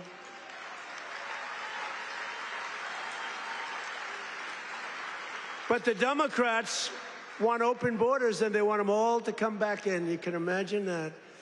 The people of this Commonwealth will never let that happen again. What they allowed to happen to our country, we can never allow to happen again. As an example, the war with Russia and Ukraine would have never, ever started if I were president. We can never let elections get rigged again. But we're pleased to be joined today by one of those Pennsylvanians who's benefiting from the historic tax cuts, Sergeant Sam Elias, with the Bethlehem Police Department, who's a great guy. Ooh, they know him. Sam works the night patrol so that he can help his wife take care of their 6 beautiful children during the day. And I'm told their youngest is named Melania. Can you believe that? They named Melania. Where did you come up with that one? After our great First Lady. So Sam is taking home thousands of dollars extra because of no tax on overtime. And Sam, do you want to come up and say a few words? Come on up. Come on up, Sam. Thank you for all you do. Thank you. Thank you. Good afternoon, everyone. I'd like to express my appreciation to President Trump, Congressman Ryan McKenzie, and the entire White House administration As a father of 6 children in a single-income household, I can tell you the Working Families Tax Cuts is a policy that helps my family. Hard work should pay off, not get punished with higher taxes. No tax on overtime, no tax on tips means more money in the pockets of working Americans. For my family, these savings have translated to what was once a day trip to the park, is now an overnight stay at the Jersey Shore. Bigger tax returns have allowed Americans to create new family memories and save for future projects. As the President said, I also work night shift as a police sergeant in the fine city of Bethlehem. Thank you.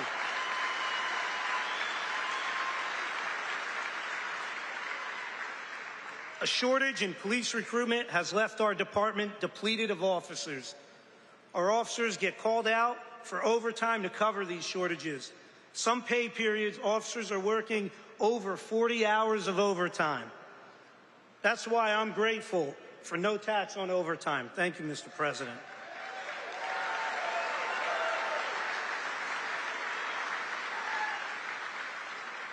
I'm also thankful for the support President Trump and Congressman McKenzie have shown for law enforcement.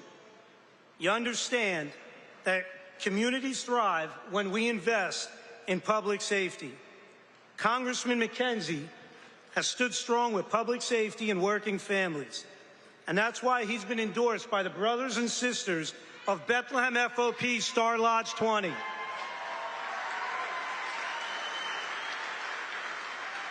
Congressman McKenzie has been on the front lines in supporting public safety. He secured $700,000 for the Bethlehem Police Department for much-needed technology and equipment upgrades at our police department, along with bringing home $1.6 million in funding for volunteer firehouses and infrastructure. Thank you, Congressman.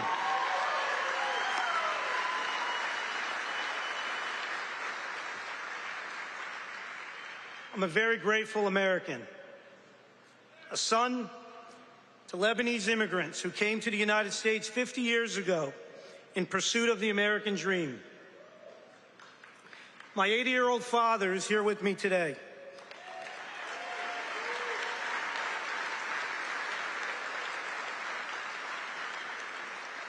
He would often tell me, work hard and it'll pay off.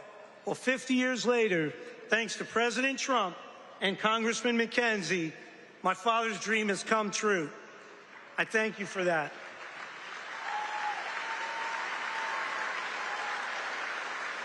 Thank you. Additionally, thank you to President Trump and your entire administration. After more than 50 years, the Lebanese people finally have an American ally who advocates for a sovereign and independent Lebanon governed by the Lebanese people. Thank you for that. Mr. President, you have the support of almost 20 million Lebanese people worldwide.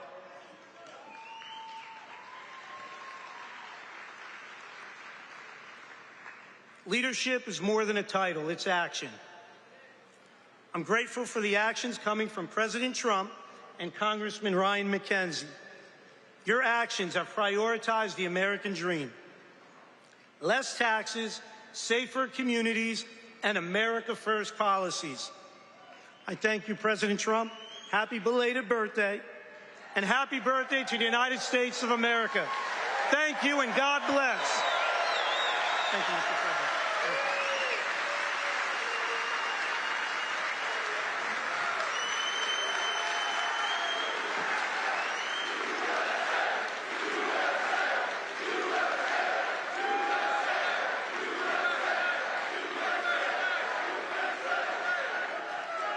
Thank you very much. You know, I just looked at all these pages. I said, oh, we're in trouble. But you know what? That was good. That was a good job. I was a little worried when I saw the pages after page. Very good. Great job. Sam, where's your father? Hello, Pop. How are you? Got a good boy. Got a good boy. Yeah, taking care of your people.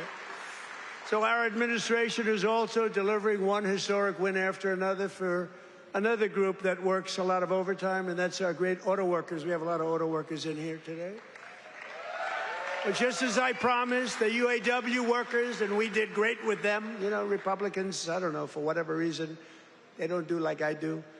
But in the campaign, I ended Biden's insane electric vehicle mandate, that crazy mandate, which meant that in a short while, all cars had to be all electric, and many of them would be built in China and others in foreign countries all over the world. That's what was going to happen, and I stopped that. I ended it in my first week in office. I ran on it. And you know what? If you like electric cars, I think that's great. I wouldn't say Elon was thrilled with what I did, but he understood that. But if you like electric cars, I think it's great, but you have to have the right to buy a regular, I mean, we have more gasoline than any country anywhere in the world if you want to have gas. If you want to have a hybrid, you can have whatever the hell you want, including electric. But I terminated Biden's disastrous fuel emission standards that would have crushed Mack Trucks. Mr. Roy, your company would be crushed if I didn't do that. You wouldn't be bidding on anything, neither would anybody else. It was the most insane environmental regulations ever conceived of by man. It was totally unreasonable and ridiculous. And you can sell trucks for much less money that are now much better trucks that work, that actually work. And we made interest on auto loans, fully tax deductible, but only if you buy a car that is made in the USA. Otherwise, we're not interested. Otherwise, we're not interested. And I saved the auto manufacturing business in America. We have more auto plants being built today than we've had in 60 years, and I think maybe ever. And bigger and better. They had a big one in a certain state that I love also. I love a lot of places. And they took out this old plant, but it was big. And I said, did you redo it yet? They said, we're not redoing it. We're ripping down and building a brand new one, a beauty. You know the one I'm talking about, David. But we're pleased to be joined today by Pat McHugh, a Marine Corps veteran, a great guy, who spent 28 years with Mack Trucks. And he leads the cab assembly and serves as new product line launch leader. It's a big deal. And Pat's grandfather worked here, his dad worked here, and now his son is working here and doing well. And they know how important it is to keep manufacturing jobs in Pennsylvania. Pat, say a few words, please. Thank you, Mr. President.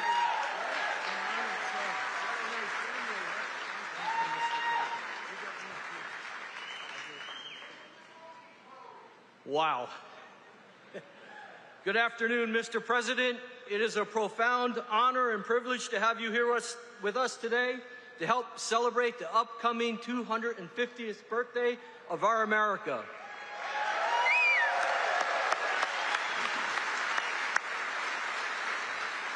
And most recently, our 125th anniversary of building Mack Trucks.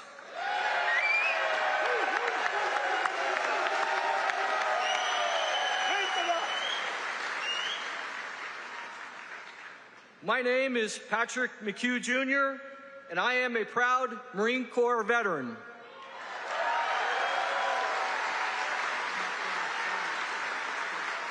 In addition to that, though, I am an even prouder Mack Truck employee.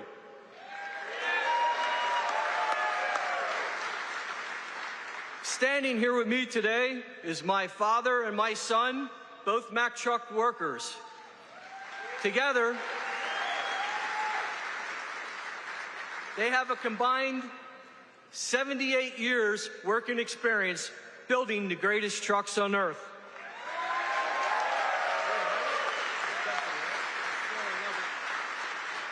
You can say Mack Trucks runs in our blood. At Mack Trucks, we work hard to build the trucks that help build America. And we are proud that those trucks are built in the United States of America.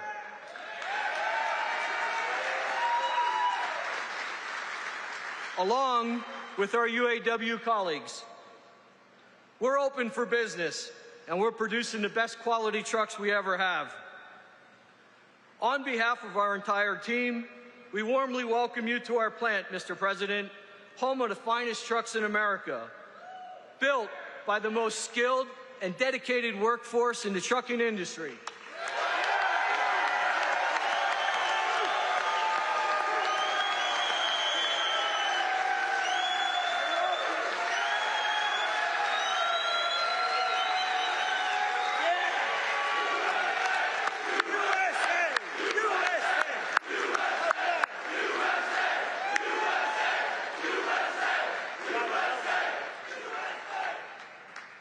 So, Mr. President, I want to say thank you for choosing to highlight Mack Trucks on your visit today, and thank you for supporting our American workforce.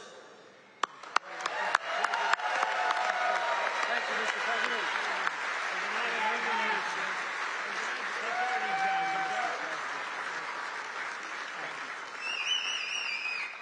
Well, thank you, Pat. That's a good family. That's a great family. Great people. They're proud of your company. I want to also thank two people, very special people, because I know them and I know what they do, and it's not easy, but they've done a great job. David Durgan and Timothy Herzog of the UAW committee. Where are you guys? Thank you.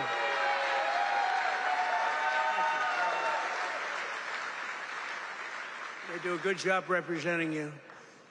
Ease up just a little bit so they can get the contract, okay? Just a little bit. Thank you, fellas. Get this congressman elected. That's what you got to do.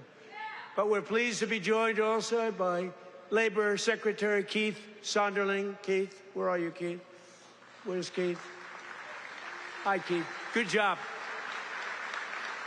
Is he treating you guys good? Is he all right? He better treat you good. A very special guy, somebody that everybody wanted. I have to tell you, everybody wanted him. He's some person. He was actually an astronaut. He went out, he made a lot of money because he's smart.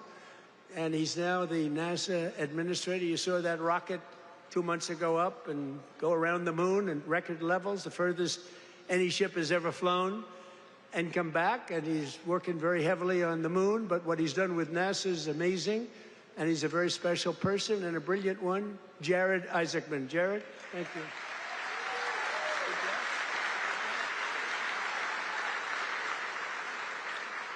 Great job.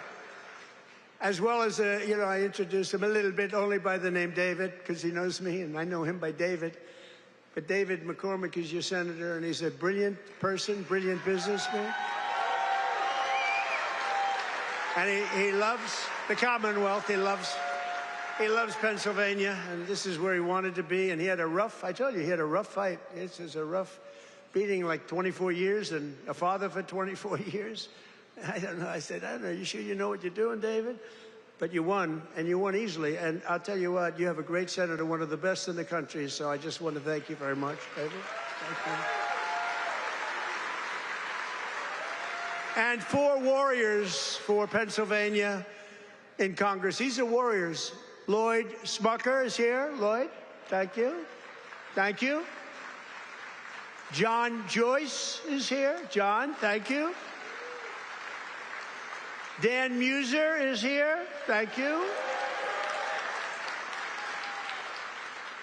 And these guys are all in good shape, but we got to get Ryan McKenzie elected. We got to get Ryan.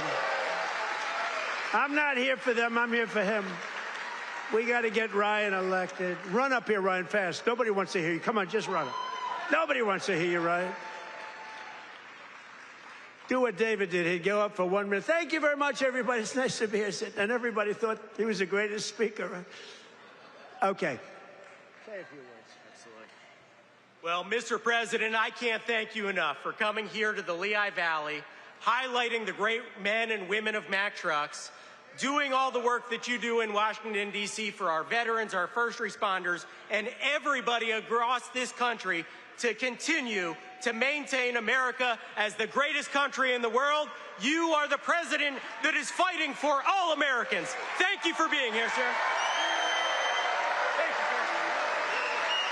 Great job. Thank you for being here.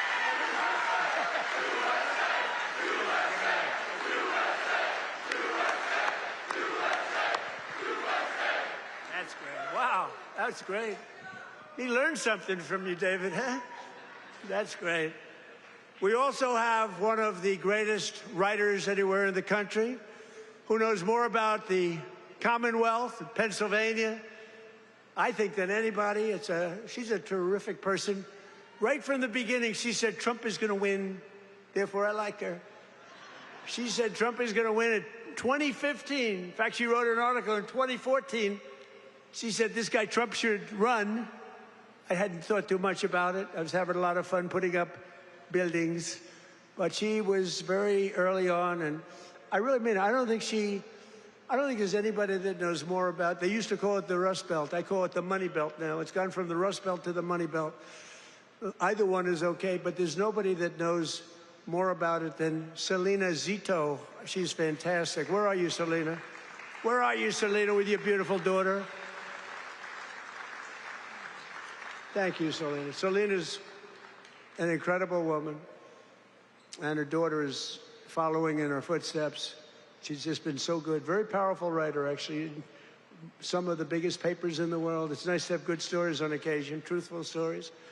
Thanks as well to the president of the NRA who's here with me, Bill Bockenberg. Bill, stand up.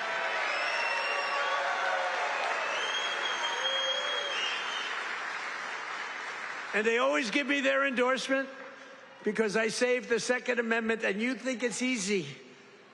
On occasion, it was not easy, right, Bill? But we did it. We did it with your help. And we're doing a couple of other things, working with you and your people. But I think you've done a fantastic job. The NRA, everybody, they really have been. They've been with me right from the beginning. And Bill asked me, would I support the national right to carry legislation? How do you feel about national right to carry?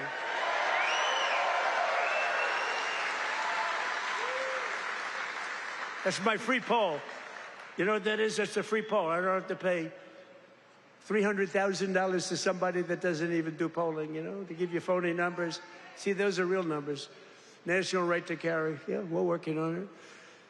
And we have a very special guest who you just saw on the highest rated fight show ever in the history of television, the UFC Freedom 250. So this guy, well, I just have to set it up a little bit if I don't mind. Because I'm thinking, you know, I'm a similar size. I weigh more than he does, actually. So therefore, I have a tremendous physical advantage over him. His muscles are slightly harder and slightly younger. He's a lot younger. But I think I can do it because I'm a great athlete. He knows I'm a very good golfer. And I'm much better off on the golf course against him than I'm in the wrestling, man. But he went virtually undefeated. I mean, he won 4 years. He was the top wrestler. His friend, Tony, who's another champion, I'll introduce you to, Tony. But these two guys were on the Penn State team, and Bo Nickel went, I mean, you couldn't defeat the guy. And then he had every battle. I guess he was a 3 or 4-time All-American. But then he turned pro and he went to the UFC. Did you find them tougher? Yes, a little different. You know, a little different. But he's won just about everything. But he had a big fight last week with a lot of pressure, with the White House in the background. And he's a guy that I like. I met him a while ago. I looked at the ears. I said, man, this guy's a fighter.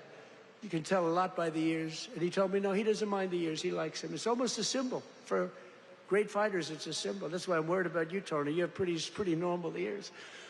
But I got to know Bo a little bit, and I got to root for him. And I almost felt like his father up there. His father's great, but I felt like his father, so I was nervous for the fight. And he was fighting somebody that Dana White, the great Dana White, he's a phenomenal guy.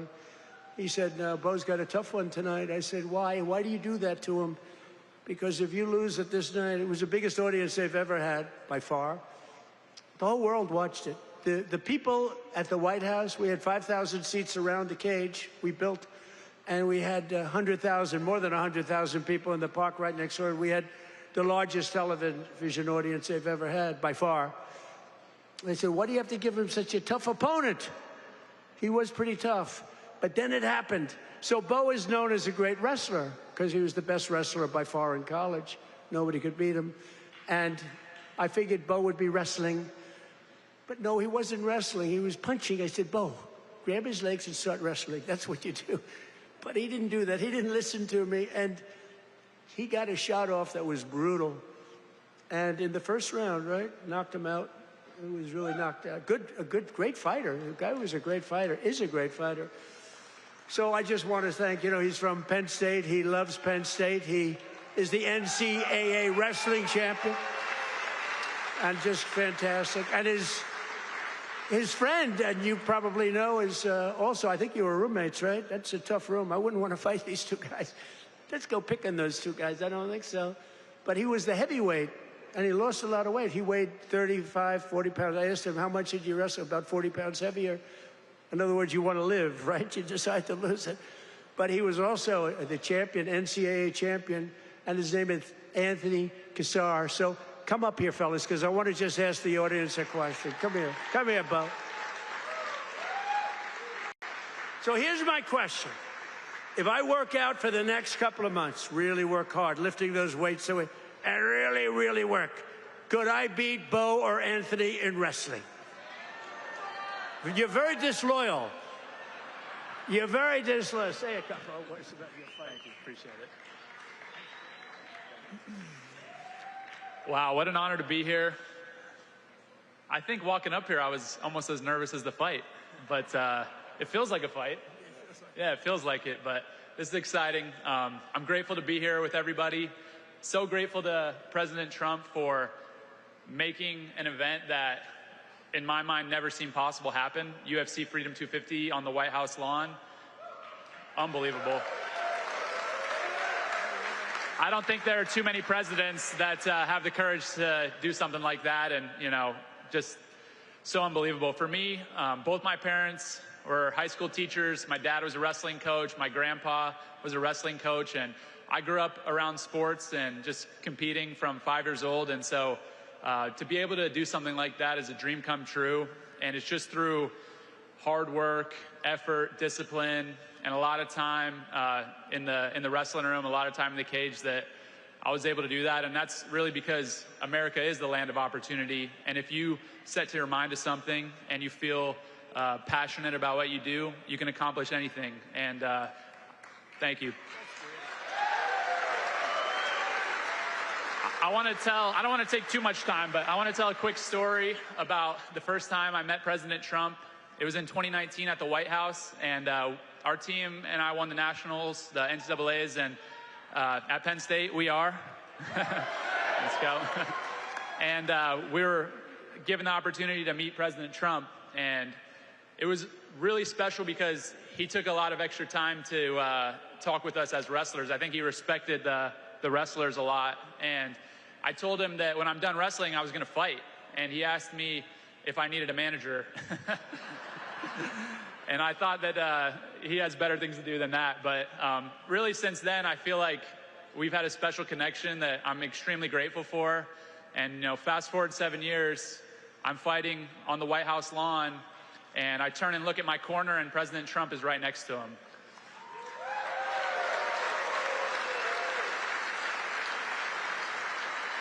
And so it really felt to me like he was in my corner. I know that was something that was just so special, and I feel like just incredibly grateful. And overall, the whole week of the experience, everything, the word that kept coming to mind and the emotion that I kept feeling was gratitude. And I'm grateful for President Trump, grateful for all my friends and family and supporters, and I'm grateful to be an American, and it's the best country on earth, and God bless you all.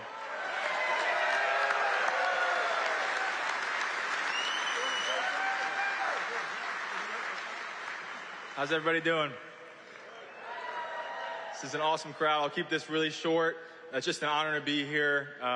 Bo and I have been roommates since our freshman year at Penn State and never could imagine this, but it's an honor to support Mr. President, this great nation, and the American workers that build the foundation of the United States of America. So as a small business owner, real estate investor, I just want to thank President Trump for the big, beautiful bill, all he's done for small business owners. And most importantly, I pray that God will continue to bless him and guide him to lead this great nation. And God bless all of us. Thank you.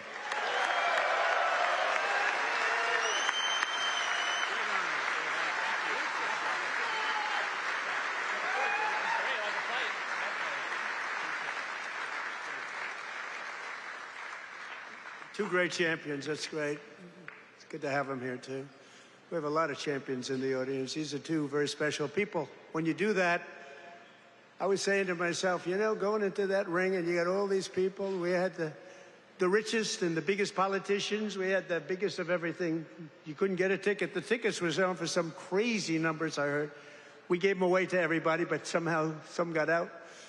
And I was saying that's a tremendous amount of pressure. And you're fighting the toughest people on earth. I mean, these are the strongest, toughest men on earth.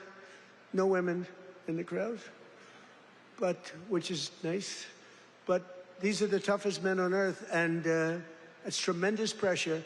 And you know, the muscles, you got the muscles, you guys, you got the big strong muscles, but you got this muscle too, because it takes much more than just the normal muscle to win those matches. I mean, the strategy and the genius that goes into it. It is a genius. A lot of people wouldn't understand that, but there's a genius. There's a genius in sports, but there's a great amount of courage and power that you have that a lot of other people don't have. So congratulations, really great job, great job. Good to have you here. In everything we do, we're once again fighting for the people of Pennsylvania, and that includes our amazing Pennsylvania oil and gas workers. And I ended last administration's war on Pennsylvania energy, and I signed an order to drill, baby, drill. That's what we did. Right, David? And you helped. The United States is now the #1 producer of oil and gas on earth, larger than Russia and Saudi Arabia combined by a lot. Think of that. Who would have thought that?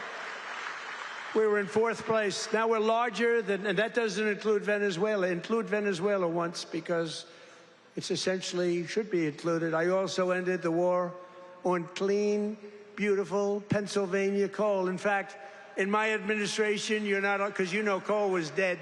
China uses it. Other countries, very successful countries, use it. The unsuccessful countries use wind, those beautiful windmills that blow around and round and don't do anything except cost you money. Every time it goes around, you lose $10. You're supposed to make money with energy, not lose money. No, wind is every country that's using wind is a disaster. Every country that's using our beautiful substances from underground are doing very nicely, thank you. But in my administration, you're not allowed to say the word coal without preceding that word with the words clean, beautiful. So you say clean, beautiful coal. And I have Secretary of the Interior, Doug Burgum, who's fantastic, and Chris Wright, and they made a speech about coal, and they mentioned coal like 50 times in the speech. It's all about coal. And they kept saying, clean, beautiful coal, clean, beautiful coal. I said, no, it's enough. It's enough. But we're not allowed to use the word coal without saying, because what they can do with coal today is amazing. It is clean, it is beautiful, they can clean it, and it's a very powerful form of energy. And if you look at China, they're building 57 coal plants throughout, big monster plants all over their country, and then we're not supposed to do that? No, we're doing that. Clean, beautiful coal. We've invested over $1 billion to save dozens of coal mines. We've saved them. They were ready to close, and some had closed. And more than 100 coal power plants, including the Keystone and the Conemaugh generating stations, right here in Pennsylvania, as you know, are really moving now and employing a lot of people. They were all getting ready to close up. They were essentially closed. We're working hard to lower the cost for all consumers, and we want powerful energy. Under my administration, the most favored nation agreements on drug prices that we just did are delivering the largest prescription drug price cuts in history, with numbers like 400, 500, and even a 600% reduction from where it was. Think of that. That alone should win us the midterm. And the fake news back there refuses to talk about it because they know how good it is, because they can't produce it. They've been trying to do it for years. Favored nation. We paid the highest drug price in the world by far. As an example, for the fat drug, which Bo and Tony don't need to take, but a lot of people are taking. Who takes the fat drug? So in New York, think of it, it was costing a fortune. Many, many times, it was costing $1,300. And in London, it was $87. And a friend of mine who's extremely fat, sloppy, but very brilliant. He's a brilliant businessman, but he's a slob. There's no question about it. very neurotic person, which you need sometimes to be successful. But he called me up. He used to call me Donnie. Donnie! Now he calls me Mr. President. That's a sign of great respect. But he said, President, I just came over here and I bought, I won't say Ozempic or whatever the hell it was, but I bought the fat drug. I said, I didn't know you used it because it's not working. And I used him as, he's begging me not to use his name, so I won't. But he's a very successful guy. He's actually a pretty well-known guy, brilliant business guy, worth a lot of money. And he checked. He just, you know, he said, well, how come in London I just sent out and I'm paying $87, and in New York I'm paying $1,300? I said, because that's the way the prices are rigged. And it's rigged, the whole world is rigged against us. And I said, but you know what? You brought it out better than anybody could bring it out, because I've been looking at it. They all said it was impossible to do. And I went to the drug companies. I said, well, it's not going to be any more. You're going to raise their price a little bit. You're going to lower ours a lot, because the world is bigger than us. So it really worked that way. And they said, well, we'll do it. They were very unhappy, but they knew I wouldn't get it from the countries, because you had to get it from the countries. Then I went to France. I said to a very nice man named Emmanuel Macron, I said, Emmanuel, you got to raise your prices on drugs. Of course I will not do that. Why would I do that? Because it's unfair. We're paying 10 times more than you, and you're going to have to raise them a little bit. We're going to drop ours a lot. He said, no, no, I will not do that. I said, yes, you will. He said, I will not do that. I said, yes, you will. We're putting a 100% tariff on all wines and champagnes coming into the United States. He said, yes, I will do that. I promise. And I had the same conversation with Germany, with every country, with UK. Every single one of them within 5 minutes agreed to do it. Nobody could believe it. And they agreed to raise their price, and we have gotten the biggest price reductions in the history of drugs, medical. Nobody's ever seen anything like it. So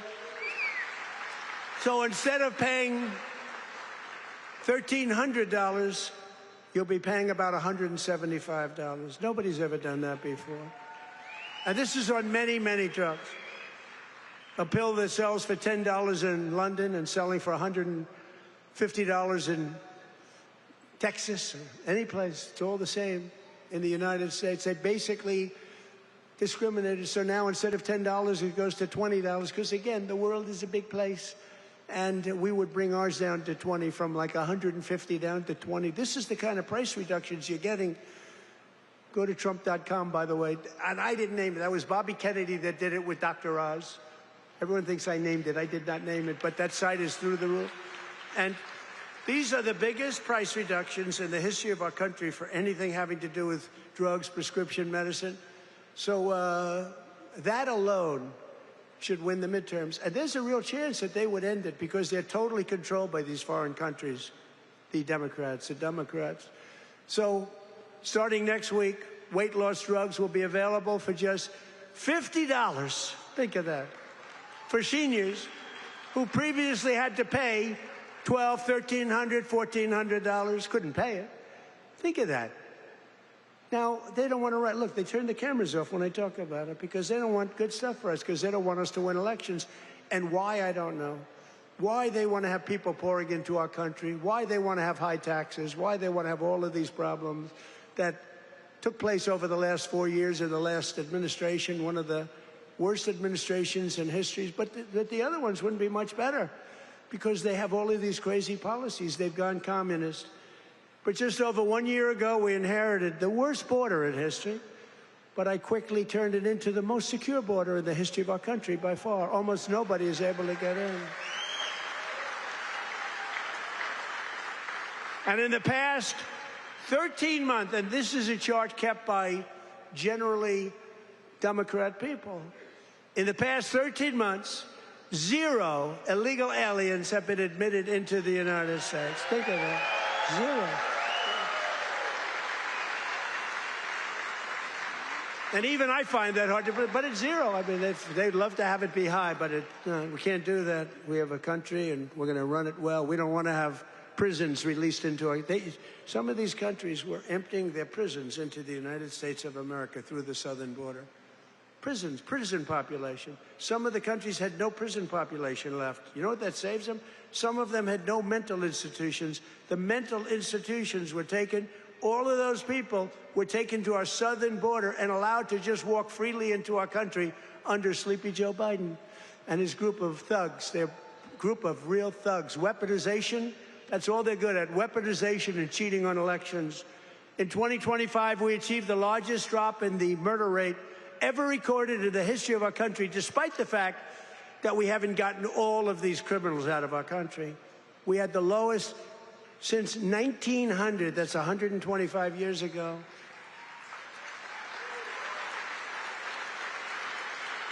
And we cut the flow of fentanyl across our border by 56%. That's a big number.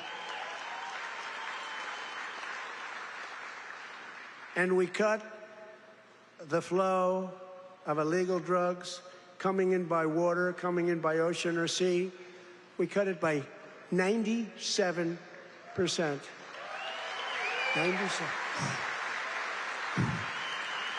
97%. It's very drastic, but people aren't traveling that way too much anymore. We have the most powerful. I built the military in my first term. We used it in my second term, more than I thought, but we have no choice. We have no choice. But think of it, we cut fentanyl. For years, they've been interdicting. They've been grabbing boats, bringing them in, putting them in court. They go out by the same night. They're back sending drugs by the ocean, by the Gulf, by the sea. And now it's down 97%. And we're looking for the 3%, because I think those 3% are more brave than Bo Nickel was any day. The 3% of the people that are willing to get into a boat to deliver drugs now, they are the bravest people perhaps anywhere in the world. But it won't happen long. But what we've done is amazing. Our military, we have the greatest military in the world. We have the greatest law enforcement in the world.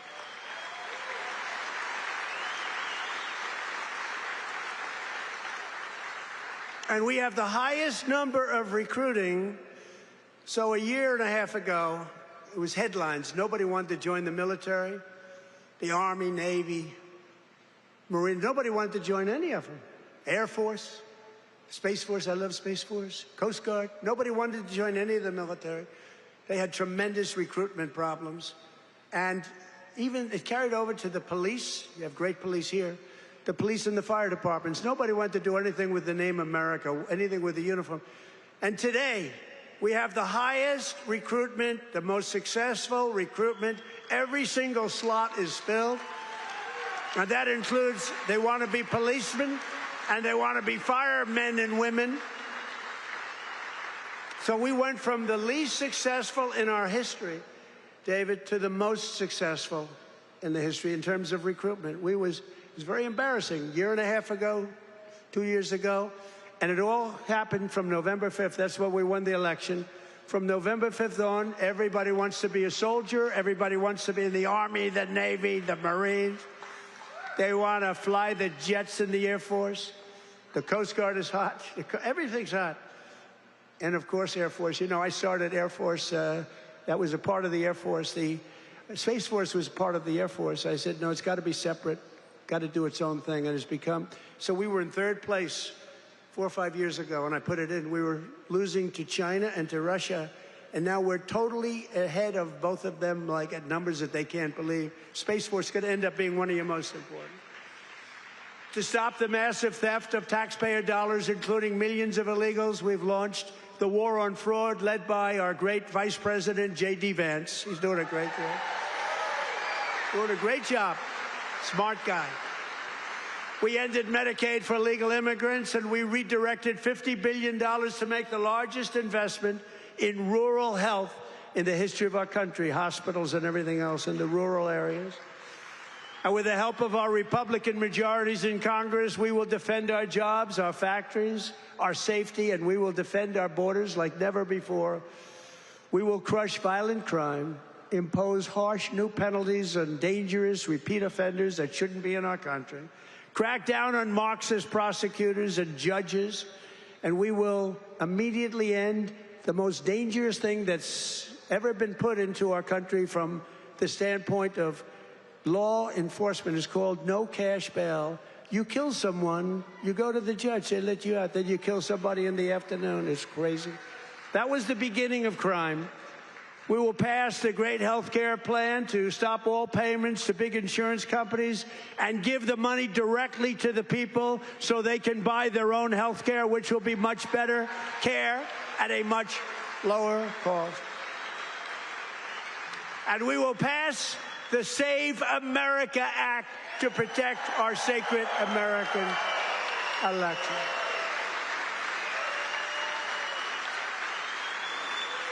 And in the Save America Act, it's very simple. All voters must show a photo, voter ID. Very nice. May we see a picture, please? All voters must provide proof of citizenship. And there will be no mail-in ballots except for illness, disability, military deployment, or travel.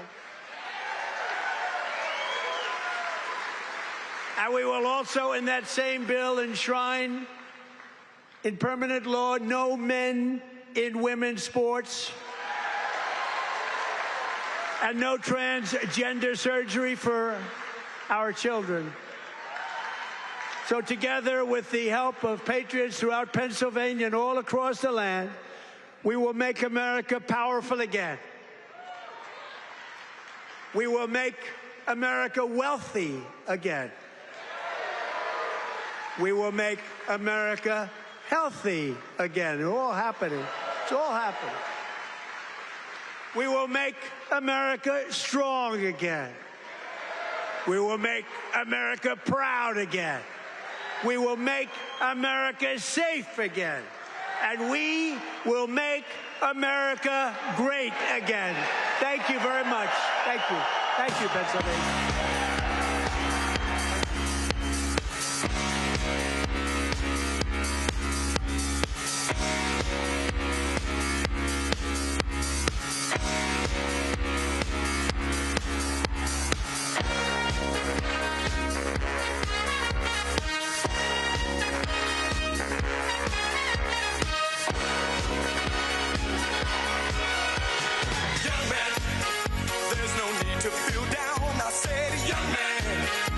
Yourself off the ground, I said, young man, 'cause you're in a new town. There's no need to be unhappy, young man. There's a place you can go, I said, young man. When you're short on your dough, you can stay there, and I'm sure you will